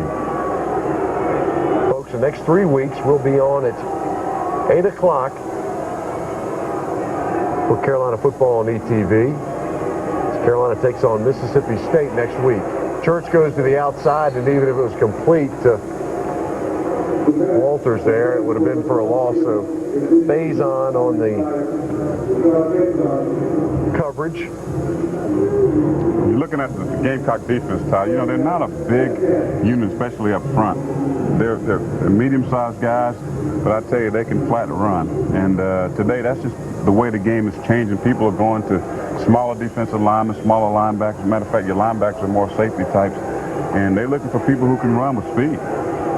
You still got to be tough, but man, you've got to run. Speaking of which, it's a run and play by Eastern Michigan, and good pursuit again as you see Cleveland Pinckney flying over the pile as Andre Offing coming up with another tackle there. And you can just see there, every time there's a play, you see 5 or 6 going at jerseys around the football, and that's just coaching. That's, you know, you talk about working on that pursuit drill. As a matter of fact, the Minnesota Coach Fazio, I mean, every day we have to go out and do that pursuit drill because practice, you learn to do it in practice, and it's just natural in the game.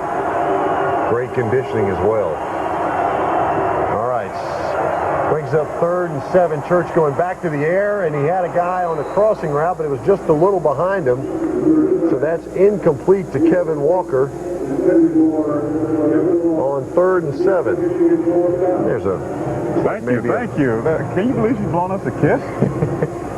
Maybe a family there attending the game at Williams-Brice Stadium.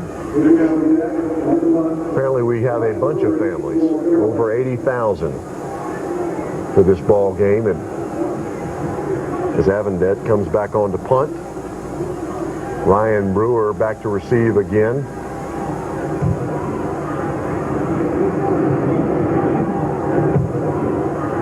Brewer will take a look at this one. It's a high one, but he'll be able to return it. He goes to the outside, and he tries to set up the right return. Still trying to get free as usual. There's a penalty down, though, and that's going to be against South Carolina for an illegal block to the back. Well, you can see there that happened when he caught the ball. It was very evident that he hit him in the back. You can see the guy go flying by the screen right there. And good call by the officials.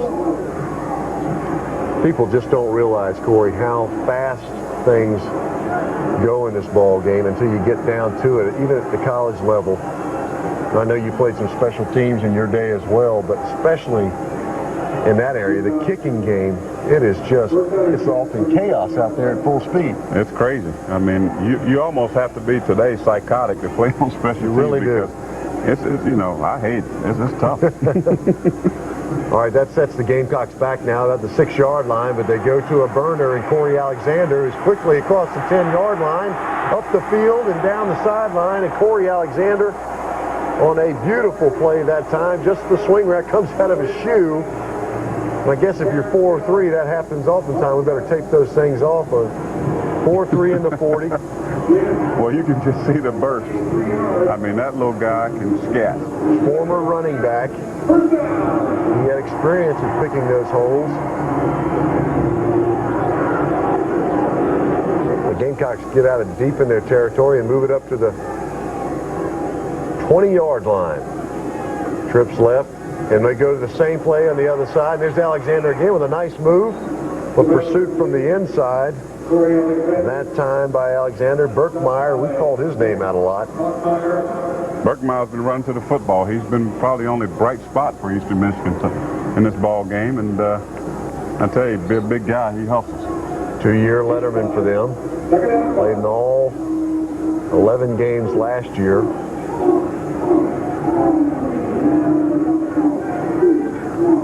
Now the Gamecocks take back over again after Corey Alexander touching it twice, and Derek Watson will get a chance to run the football, and he gets free and breaks it down the left sideline. He's inside the 30, inside the 20. He's gone. Touchdown, Derek Watson from 65 yards out. Watson is just having a marvelous ball game. I tell you, he's a great back. But, you know, he's good, but you got to get out the offensive line credit. They've played well the past couple of ball games, too, Todd. No question. A beautiful cutback move there. It looked like he was just kind of gliding through the line of scrimmage, but when he broke that tackle, he was down the left side. 65 yards. Derek's previous long run was 46 yards last year. The Carolina fans got to like that as Derek's racking up some big yards here tonight. Reed Buffet on for the kick now, so it's good.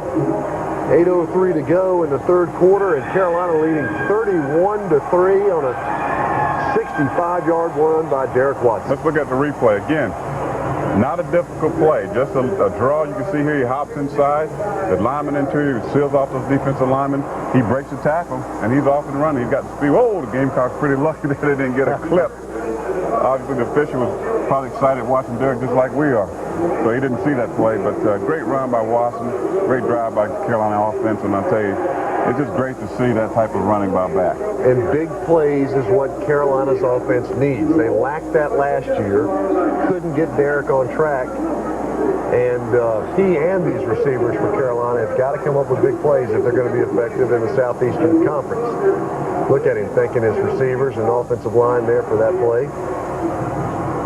So 31-3 now in the third quarter for Carolina as Derek Watson, shoot, Corey, that's his third touchdown on the night, so he's got 6 in the last 2 weeks. What's the record for most touchdowns in the game for the Carolina Gamecocks? Well, I think he tied Mike Dingle, who's won.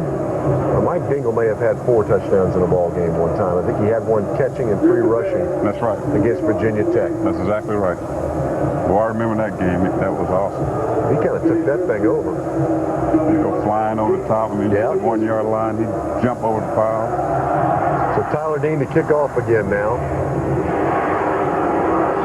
And it's a short one again, taken by Eastern Michigan, but somebody's wiped out at the legs there. Let's take a look. Willie Alford on the play. You're looking at one of the best athletes on Carolina's team. I'm talking about he's got a model-like waist, Big old shoulders, strong, got a vertical leap of over 36 inches. And you know, he's only carrying about 215 pounds, but he can crush some people. So Eastern Michigan trying to get something started again, and they start with another running back. That's Wells there on the carry for Eastern Michigan. Just amazing to watch this defense, and every time you look around that football, folks, you count the number of garnet jerseys, and that's just great pursuit by the Carolina defense, using their speed and athleticism, and just doing a great job of running to the ball. And when you do that, great things are going to happen for you. Three-man set this time as Church takes the ball, and he's going to run it. No, he's going to throw it. He gets a completion across the middle.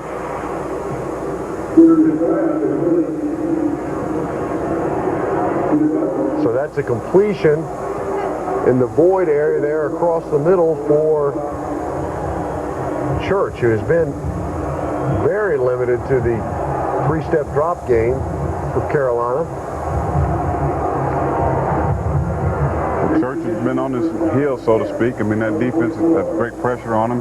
You know, a lot of run, zone dog blitzes, and you know, that Gamecock defense is switching things up for him. First down now, and they come with a counter tray play. Picks up a couple yards after Kenny Harney lets some offensive linemen know he was filling that void there. Well, that counter tray is one of those tough plays to stop. I mean, everybody on defense kind of got to play their role, and you can see there, but where the Gamecocks are hitting gaps and using their speed, it's just really hard to have success. That's going to bring up second down now, and about 7 yards. Motion with the H-back, and there go toss sweep again to the outside. Good pursuit there by John Stamper. And Carolina shows again that they can scrape to the outside, and they're not going to be hurt by plays that try to stretch them. Langston Moore in there. You saw John Stamper on the play. Couldn't quite wrap it up. Well, anytime you got a defense, again, we're talking about speed. You know, the one place you can't run the football is on the outside. And the way teams have had success against this defense is running the ball up the gut, up the middle. And I don't know if Eastern Michigan has been watching the same film that we've been watching. Right. If I'm the coordinator, I want to run the ball up the middle on this defense. So Church goes back to the outside on a play trying to pick up the first down, and there's Goodman. The first time we call his name tonight, but he's always present. Making a nice stop there. Andre Goodman stops at the 49-yard line, a gain of 4 yards. Take a look at this replay. Church in the gun. Short passing game. But that's what you got to have on that play. You give them that all day, and you depend on the defense to come up and make that tackle. That sure tackle by Goodman right there. Especially in that down and distance when you know they got to try to pick up the first down. Right. If they don't throw to it, tackle them underneath. So that'll bring on Avendet again to punt. Carolina stops them after a couple nice plays by Eastern Michigan, and Ryan Brewer will fair catch this one. That's on the Carolina 12-yard line. Carolina leading 31-3. 4 minutes and 40 seconds to go in our third quarter. I once knew a guy kind of was like Brewer. You know, he did everything. You know, he ran the ball, he caught the ball, and then, you know, then he punted. And he went and took his shoe off, played defense, and then caught the ball. And who was that? Well, we don't want to mention this guy. I mean, we don't want to embarrass him on national television. It doesn't sound like you're about to describe somebody you're going to embarrass. There's Alexander, and he'll go on the reverse, try to cut it inside, and goes back to the outside. Melvin Page continues to fight. There's a fumble before he gets to the ground. Jamel Kelly jumping on that ball. So that's a 1-yard loss after the fumble. A nice alert play by Kelly there. That's just a play where Spikes is kind of trying to do too much. I mean, sometimes when nothing's there, you just got to stick your head forward, try to get a positive gain of 2 or 3 yards. And a lot of times when you're trying to spin out those tackles, you know, that's when a fumble occurs, which was the situation right there. Second down and 11 now. Eastern Michigan bringing pressure from the outside. Derek Watson picks it up as Petty throws to the outside. And Aegis hanging on the sideline makes a catch. An exceptional catch by Michael Aegis as Phil Petty throws the out route well across the field, and it's for a completion. Well, that's when he's having success, Todd. You know, that short passing game, those 9-10-yard out routes, dumping the ball to the back like Watson, let him make things happen. You know, he hasn't had much success thus far throwing the ball down the field. Those deep balls seem to be a little difficult for him. So it's 3rd and 2, and now we've got a false start. Penalty is for 5 yards from the South Carolina 21-yard line. Dead ball foul. False start. Head moving in the line prior to snap. 5-yard penalty. Still 3rd down. So Carolina comfortably sitting in the 3rd quarter, 31-3. They are 2-0 on the year, trying to make it 3-0 before they jump back into SEC play. Actually, I think for the next 7 weeks they're in SEC play. You know it doesn't get any easier at that point. Phil Petty and this offensive unit have got to be sharp. Here's pressure from the outside. Petty avoids him for a moment and then is sacked. He is sacked. London Lindsey of Eastern Michigan on the sack there on a 3rd and 7. So Phil Petty sacked on the night. But they had to bring an extra rusher there, Corey, to get to Phil. Yeah, when you're not getting it done by the front four, Todd, you know, you force the blitz. And, you know, if you don't have great pass rushers, then it's okay. If you got good corners who can cover man-to-man, you can do that. And the Gamecocks are a type of offense who don't throw the ball down the field a lot. So, you know, if I'm a defense coordinator coaching against this offense, I will definitely bring the heat.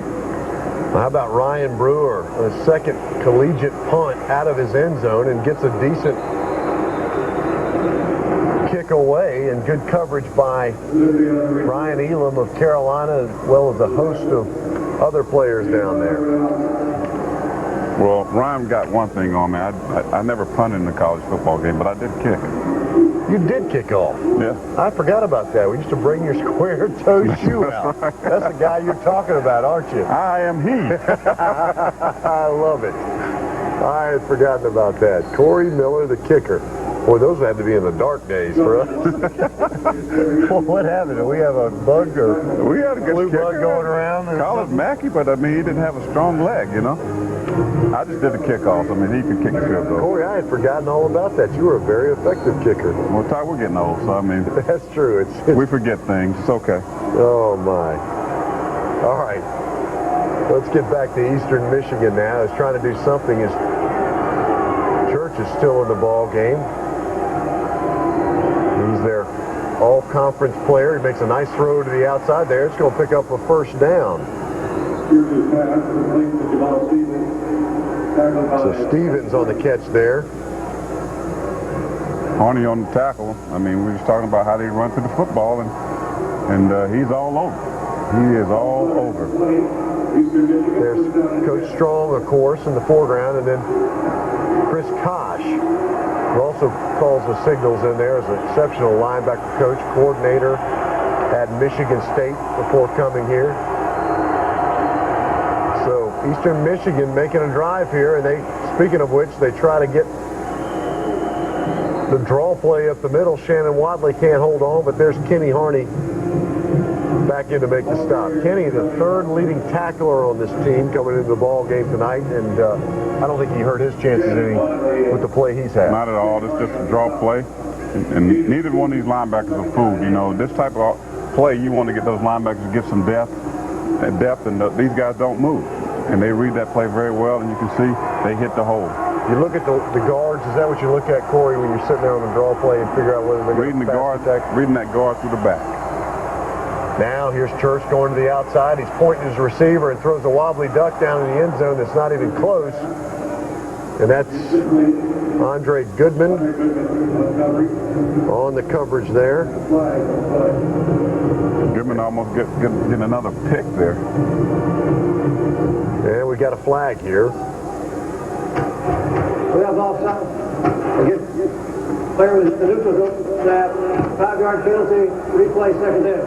Well, you get the call just as I do there. They're going to replay it now. Second down and 3 after the 5-yard pickup on the penalty. So a real threat now for the Gamecocks. Motion by the H-back. They come with a counter tray, and it's stopped there for no gain. No gain at all, and Dennis Quinn on the stop at the 13-yard line along with his linebacking crew. See here, Eastern Michigan running a pro-style offense. We talked about last week about the tight end, and this is a move guy. This guy serves as a tackle, and you can see here he tried to fool the defense by motioning over and then going back and running the counter trade opposite of the motion, but he doesn't trick the Carolina defense because there are about 8 guys there waiting on him. Good play there by Quinn and a host of others. So third down now, big play for Eastern Michigan, and they go right up the gut at Carolina and look to pick up the first down. That's Wells on the rush, and he does pick it up for 4 yards. So I don't care what you're leading by and how your team's performing, you never want to give up a drive to an opponent you've got down. That's what Lou Holtz and his staff is facing right now. Well, the thing you want to do, again, when you're playing a team with such caliber, you want to put them away. When you got this type of commanding lead, you know, you want to beat them while you got them down. You don't want to give them any signs of life, and right now the Gamecocks are giving them some life. So inside the 10-yard line, they go toss sweep. And what a play by Andre Offing from his linebacker position. And he comes in there and sits down to the outside, gets in a tackle position. As we check out the replay, look at this, Corey. You can see here the guy cuts Faison right here, but it doesn't fool Offing. He comes, scrapes very well, grabs the guy by the ankle, great tackle. And that's what you want. You can see Faison, he took on that block. He's what they call spills that play. He wants that ball to run outside because there's nobody there to block off, and he does what he has to do, and he makes the tackle. He does it well. And that ends our third quarter of play as Carolina leads 31-3. There's your stats. Passing yardage for Carolina, 203 yards, but look at the rushes. 227 yards, and Carolina well above that 400-yard mark so far. Are you enjoying the coverage of Carolina sports on South Carolina ETV?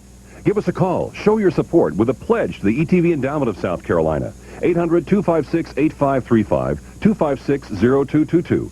Basic memberships start at $36.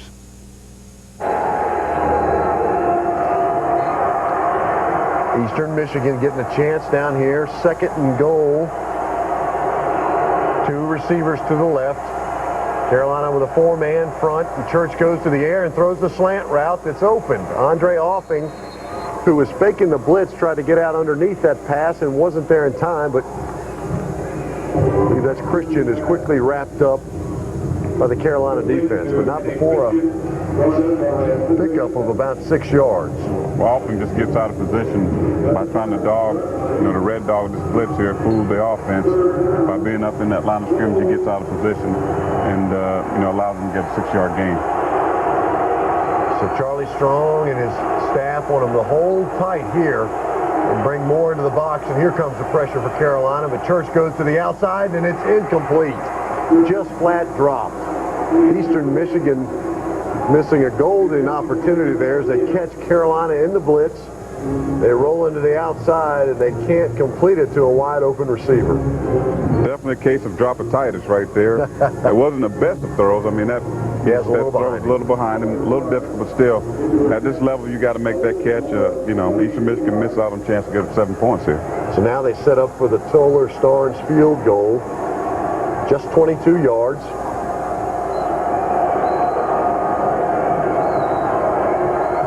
And it's good.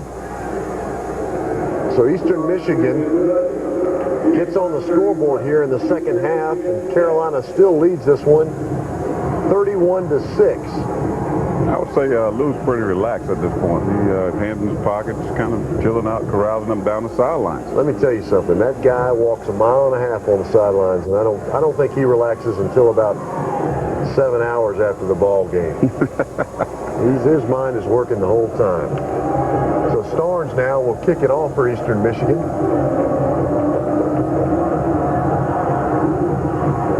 And it's a good one on the hash mark. And that's Jamie Scott there. Excuse me, Jamie Price. on our return, this track speedster. So Carolina getting another chance. Tackled by tight end Mike Luna on the play. Starts at the Carolina 17-yard line. There's a look at the Gamecock cheerleaders who do such a great job. Awesome, awesome.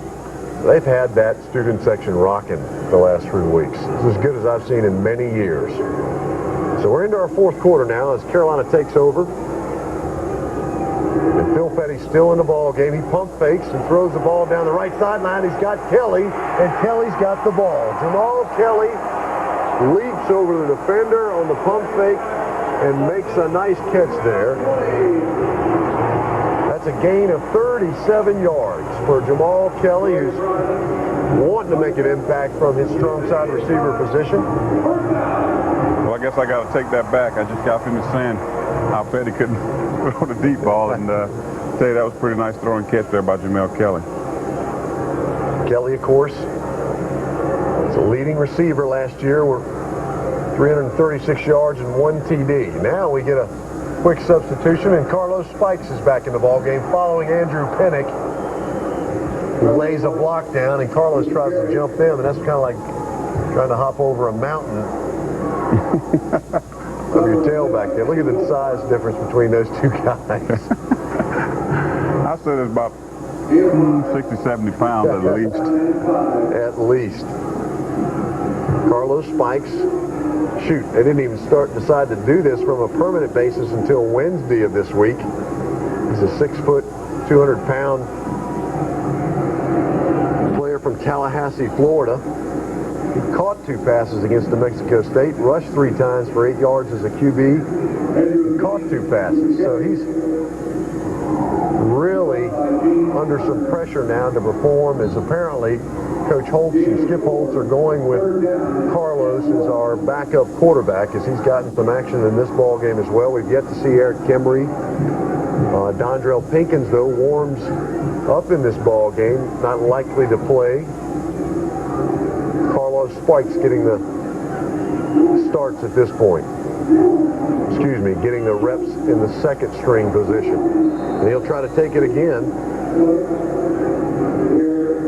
Well, Todd, this is a situation where pretty much his game is in control. You give the coaches an opportunity to get, your backup players in there, guys who haven't had a chance to play as much, get them in there, get some experience, especially younger guys, and playing in the game. And as you can see here with Spikes, and I'm sure you probably get some more substitutes as the game goes along. Corey, though, don't you, though, if you get your second team unit in there, and particularly at the quarterback that you're trying to groom into that position in case something happens to Phil Petty, you have to run that offense because you got to get him some reps at what he could actually face if he got in there in a game situation that's tight. You're exactly right, Todd. I think you should stick with your game plan. Let him do what Petty was doing, get him some experience there, because you can't go into a game and something happens to Petty and just run sprint draws with the quarterback, right, and draw off with the back. So if you're coaching, you got to let him throw the ball down the field a couple times, get him some type of rhythm. Well, he'll run again and picks up a couple of yards. That is Spikes. And then again, if God forbid if something would happen to Petty that he was injured, I don't think Spikes would probably be that second quarterback. I think you think they bring in somebody else? I think you'd bring somebody else in there who can throw the ball downfield and maybe a little more experience. Well, if that's the case, that's why I guess I wonder is that why they wouldn't play him in this ball game, because you certainly, with the depth at the quarterback right now and the inexperience with Carolina, if they're going to play someone else in a different situation, then you might want to get him reps. Option play this time by Spikes. He goes to the outside. Carlos does not pitch the ball. It's Trevin Smith, I believe, in the ball game now. The freshman tailback, as Spikes comes up limping a little bit. And going back to your quarterback thing, another reason could be you don't want to put your second string in there either to get him hurt. So you put a guy like Spikes in there, just try to ground it out and run out the clock, get everybody out this game healthy, and get ready for next week. As they move into the SEC schedule, it'll be interesting to see what they do with that number 2 position. There's a holding call on South Carolina. 10 yards, of course, on that one. So now it'll be 3rd and 12 for Carlos Spikes and the crew. Smith in there, and Spike's rolling out to the right, but he tucks it under, gets a block, and now tries to get back inside, and then is drilled from the inside. James Willingham, who we have called his name a lot. Been all over the field. Coach Holtz having a word with Carlos there. Well, Carlos, you can see here, he has no intention of throwing this football down the field. He's just buying time. Yeah, I'm going to throw it. Then at the end, he pulls it down and run. And, you know, like, again, they're just eating up the clock. They're trying to get this game over with. And you know, no reason to throw the ball, get an interception, you know. So, smart thing here by Lou Holtz. Yeah, maybe one reason is Coach Holtz is apparently pointing an open receiver on that play is that, oh, a nice punt that time. And Carolina's going to down at about the 6-yard line. There's a flag on the ground as Willie Alford recovers that. And that's a legal participation call. That penalty is declined. We had a substitution infraction against the receiving team. That penalty is declined. Eastern Michigan will have the ball first down. See how I know all that stuff? I tell you, you're smart. I mean, man. There's Cocky. See, he's got his blue collar. He's got his blue collar working on. He's talking about those goalposts. Goalpost Repair Company. 9:22 to go in the fourth quarter. Carolina leading 31-6. There's Church again to the outside, but that's high as Faison was in between the direct route and throw of Church to the outside. That's incomplete to Kenny Christian. You can see there, if the Church doesn't throw that ball high, Faison picks it off, and that's another touchdown. He read that tremendously. Those long throws in the short passing game to the outside can be very risky this deep in your territory. There's Marco Hutchinson leading the defense now. Shannon Wadley, linebacker. Langston Moore, number 57 there. Langston's been one of the surprises of this team so far this year. There's the H-back motion. Church going again with a short drop and comes to the backside, and the hitch route. It is well covered that time.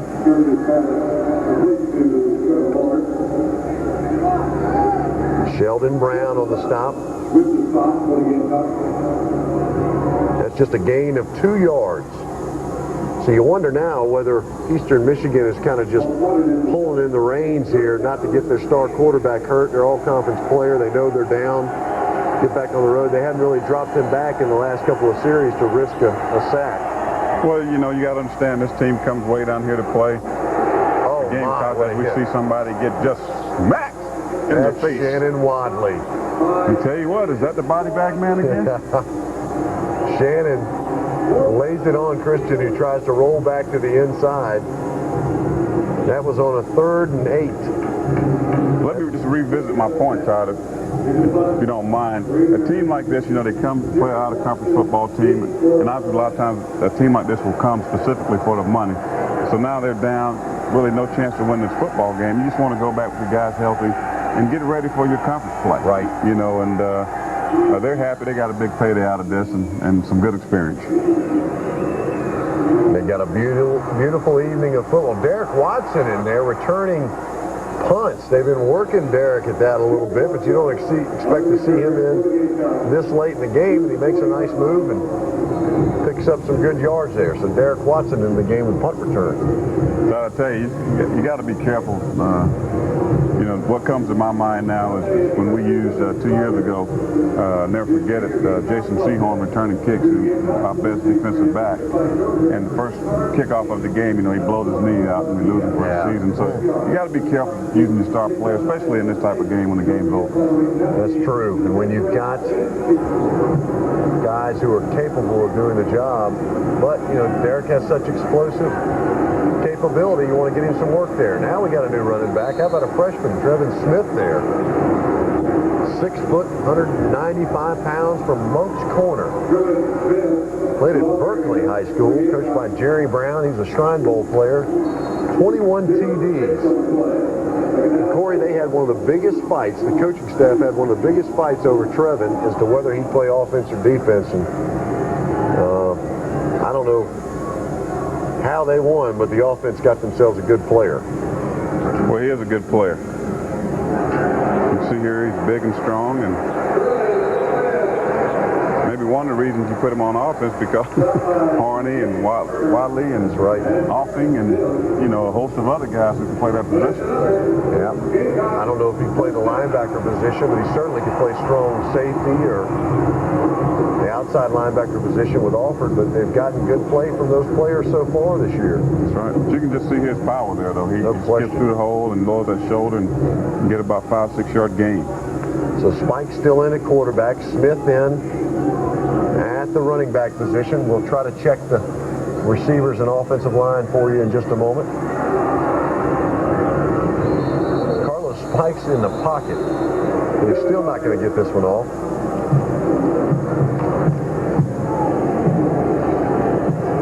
Ball foul. Delay of play gets the offense violation of the 25-second clock. 5-yard penalty. Still first down. So Carlos Spike's missing his opportunity to throw from inside the pocket as he couldn't get that one set up in time. Every bit of this, though, is experience. Every play you learn something. You hear something, you get to go back and watch this on film, and Carlos can take this and learn from this experience as well. 1st and 15 now, and they're going to go back on the play action. Roll Carlos left, and he throws the ball well over Ryan Brewer's head. Carlos, sometimes you got to take a little bit of the mustard off those throws. Well, he doesn't have it's not a problem of lack of arm strength there, because Brewer had a step or two on the defender, but Carlos couldn't put it down. It's just so hard. I mean, I'm not going to give Carlos Spikes a hard time. This is a guy who's catching passes last week, trying to concentrate on running routes. And, you know, they tell him Wednesday, we think you're our guy at backup quarterback, or at least this week you're going to play some. So I think he's doing a heck of a job just to catch the snap. Well, a wise man once told me, Todd, the more you can do. This is the more you can do league. I mean, and the more valuable you are. Yeah, the more valuable you are. I mean, you can see Carolina got several guys like that.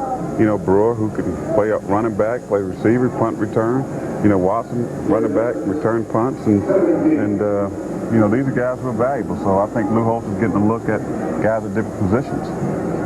We get a loss of 2 yards there. It's 3rd down and 17, and Carlos goes to the air and floats one down the right side, and it's intercepted. Trying to go to Jamie Price, and the ball is picked off. Hold on, there's a flag on the play, though. Eric Middleton on the pick. They're going to talk about this, and Carlos trying to go to the air. And that is defensive pass interference against Eastern Michigan. So that's going to bring up a replay. Take the ball down there into Eastern Michigan's territory. Here's Spikes. Here's Spikes. Check out the offensive line, doing a great job protecting me. And he just kind of floats the ball down there. He underthrows it.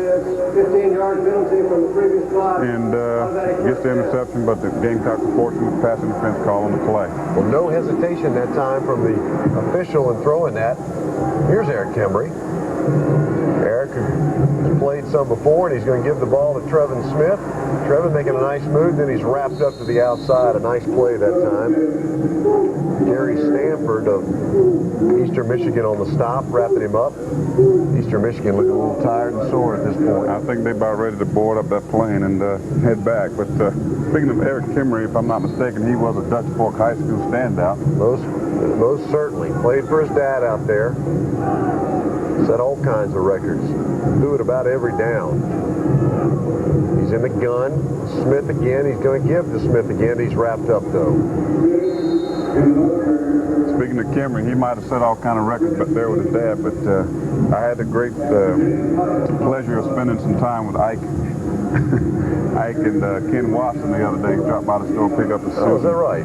And on the way to coach, and I said, where you guys going to coach at? They said, well, we're coaching over at Dutch Fork High School. We had won a game about 2 years. And I said, well, I can see why, because the two of you guys are coaching. That's true. You're talking about Ike Harris. Ike Harris, yes.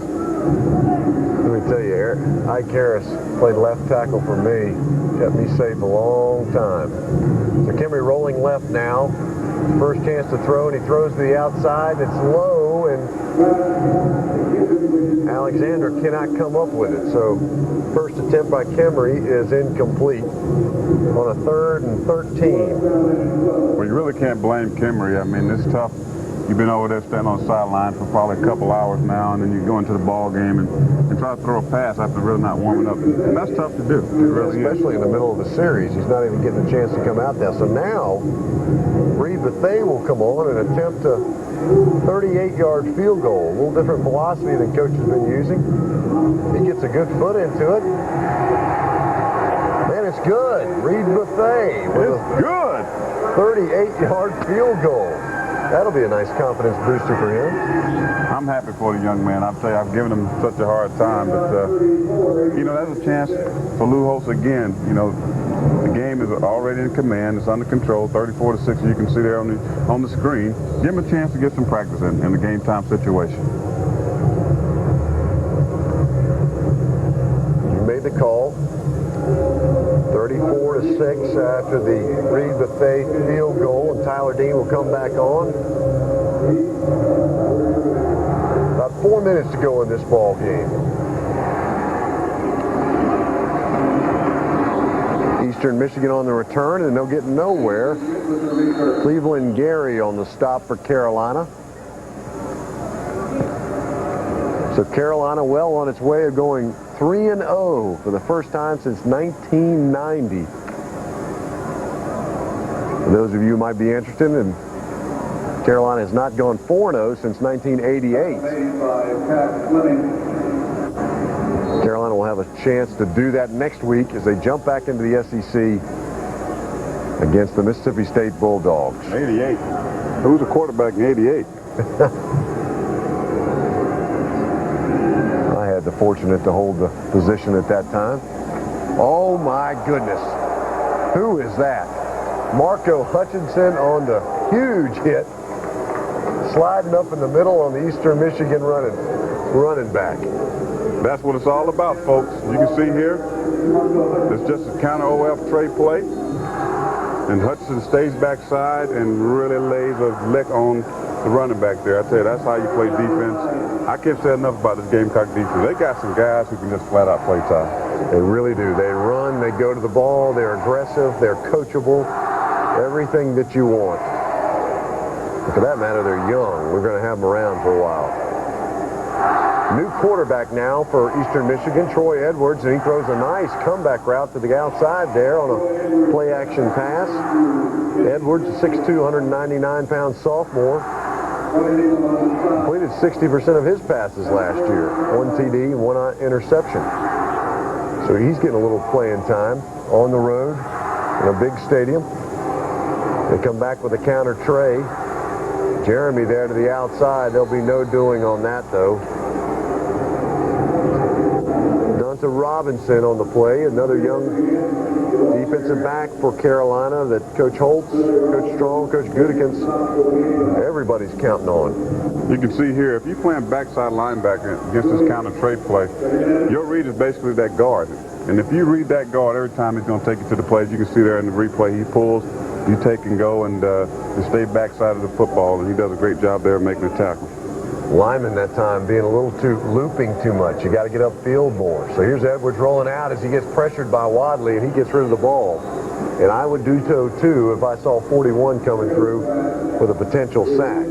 Sack or putting you tied in that body bag. I think we can start calling him that. That's What it. you think? Body bag. That's his name. Body bag. BB. I can live with that. I'm sure he can too. He is one intense football player.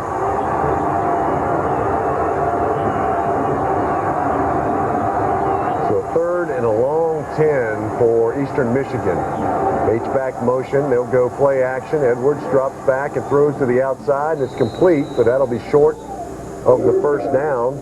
The Gamecocks start to get a lot of pressure, bringing in a lot of substitutions here. So that'll bring Avendet on to punt. He's just over midfield. Now they got Brewer back in there, but that ball will go into the end zone. So a booming kick by Avendet. And Carolina will get a chance to start what will likely be a last drive with about 2 minutes to go in the ball game on the 20-yard line. There you have it, 1:56 to go, and Trevin Smith is your back. He busts one up the middle, and he's gone. The freshman is going to take it 80 yards Eastern Michigan, and he's not going to get caught. What an experience for freshman Trevin Smith in his first ball game getting some action. I tell you, that's a great run. You can see there, I guess, why they want to play offense, because he definitely has breakaway speed potential. And just a great run, great blocking by the offensive line. They got a lot of second stringers, too, to mention in this ball game. Yeah, that's right. But you got to feel good. Look at Watson there, who's a team leader, giving him a big hug there. Really happy for the youngsters. Only 6 guys have had longer runs in the history of Carolina. A guy by the name of George Rogers had an 80-yard run as a junior against Florida State in 1979. So Smith has got 92 yards on 5 carries. Let's look at the replay here. You can see the interior line, great blocking, sustain their block, some knockdowns, hold those linebackers off, and those safeties are spread out. He's in the gun formation, and as he gets through those linebackers, he's off and running, as you can see here. Great form, 80-yard touchdown run, goes into the crowd. The Carolina leap, not the Lambeau leap, that'd be the Carolina leap. For goodness sakes, don't jump in those bushes. We already spent a fortune on shrubbery over the last couple of weeks. Keep those safe. Trevin Smith, a little bit happy. That's nice, because these guys work hard in practice. Many of the freshmen play on the scout team. And when they get a shot at getting a TD in a game in front of a crowd like this, it's extremely exciting and satisfying. 41-6 in the fourth quarter now for Carolina. Tyler Dean will kick off once again.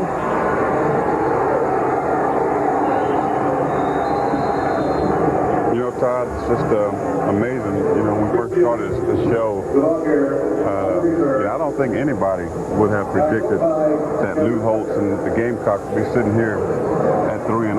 I certainly did not. I mean, people were hoping against Georgia, knew they'd play well.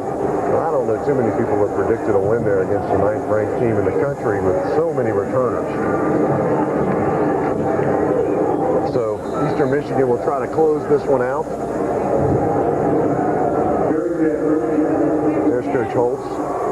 Pat Moore behind him there, the strength coach, done an excellent job. We've talked so often about the pursuit of the defense, the strength of our running backs. This is a team that's in good condition. There's no question about it, Corey. Yeah, Pat has done a great job. I had some time to spend with him and, you know, talking about what he's doing with the program. And these guys are definitely a lot stronger, a lot faster than they have been in the past. And that's where it starts. It starts in the weight room. It starts in that all-season training, taking care of your body, because your body is like a race car. You know, you got to keep that thing finely tuned, that oil changed, and when it's time to perform, you're going to perform, and that's what you see with these Carolina Gamecocks.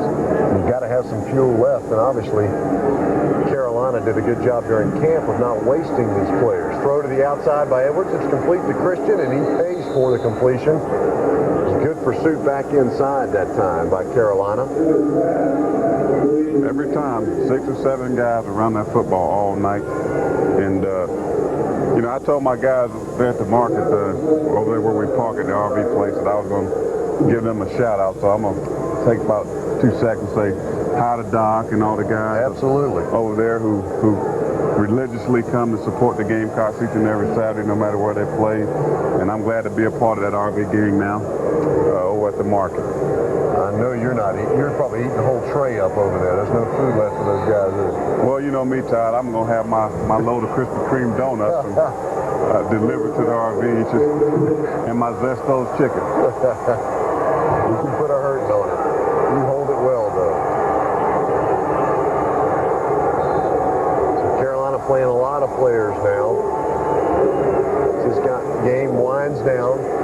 And the good thing about it, Corey, I don't recall at least no major injuries tonight. Very critical. You know, a lot of success is about keeping key guys healthy. And, you know, if you can get through the season with your main guys, especially the quarterback and some of your main guys on defense healthy, you got a chance to have some success. Edwards rolling with the pressure to the outside, and that's got to be incomplete. It was out of bounds. And that'll do it. Coach Lou Holtz and the Gamecocks go 3-0 on the year. First time since 1990. After not winning a game all of last year, They start out 3-0. Look at the Carolina team there, Corey, going over to say hello to those students. Well, you know, a lot of it's tied to support, student support and fan support. You know, they're that 12th man, and like you say, we've been in the top in fan attendance in the country, and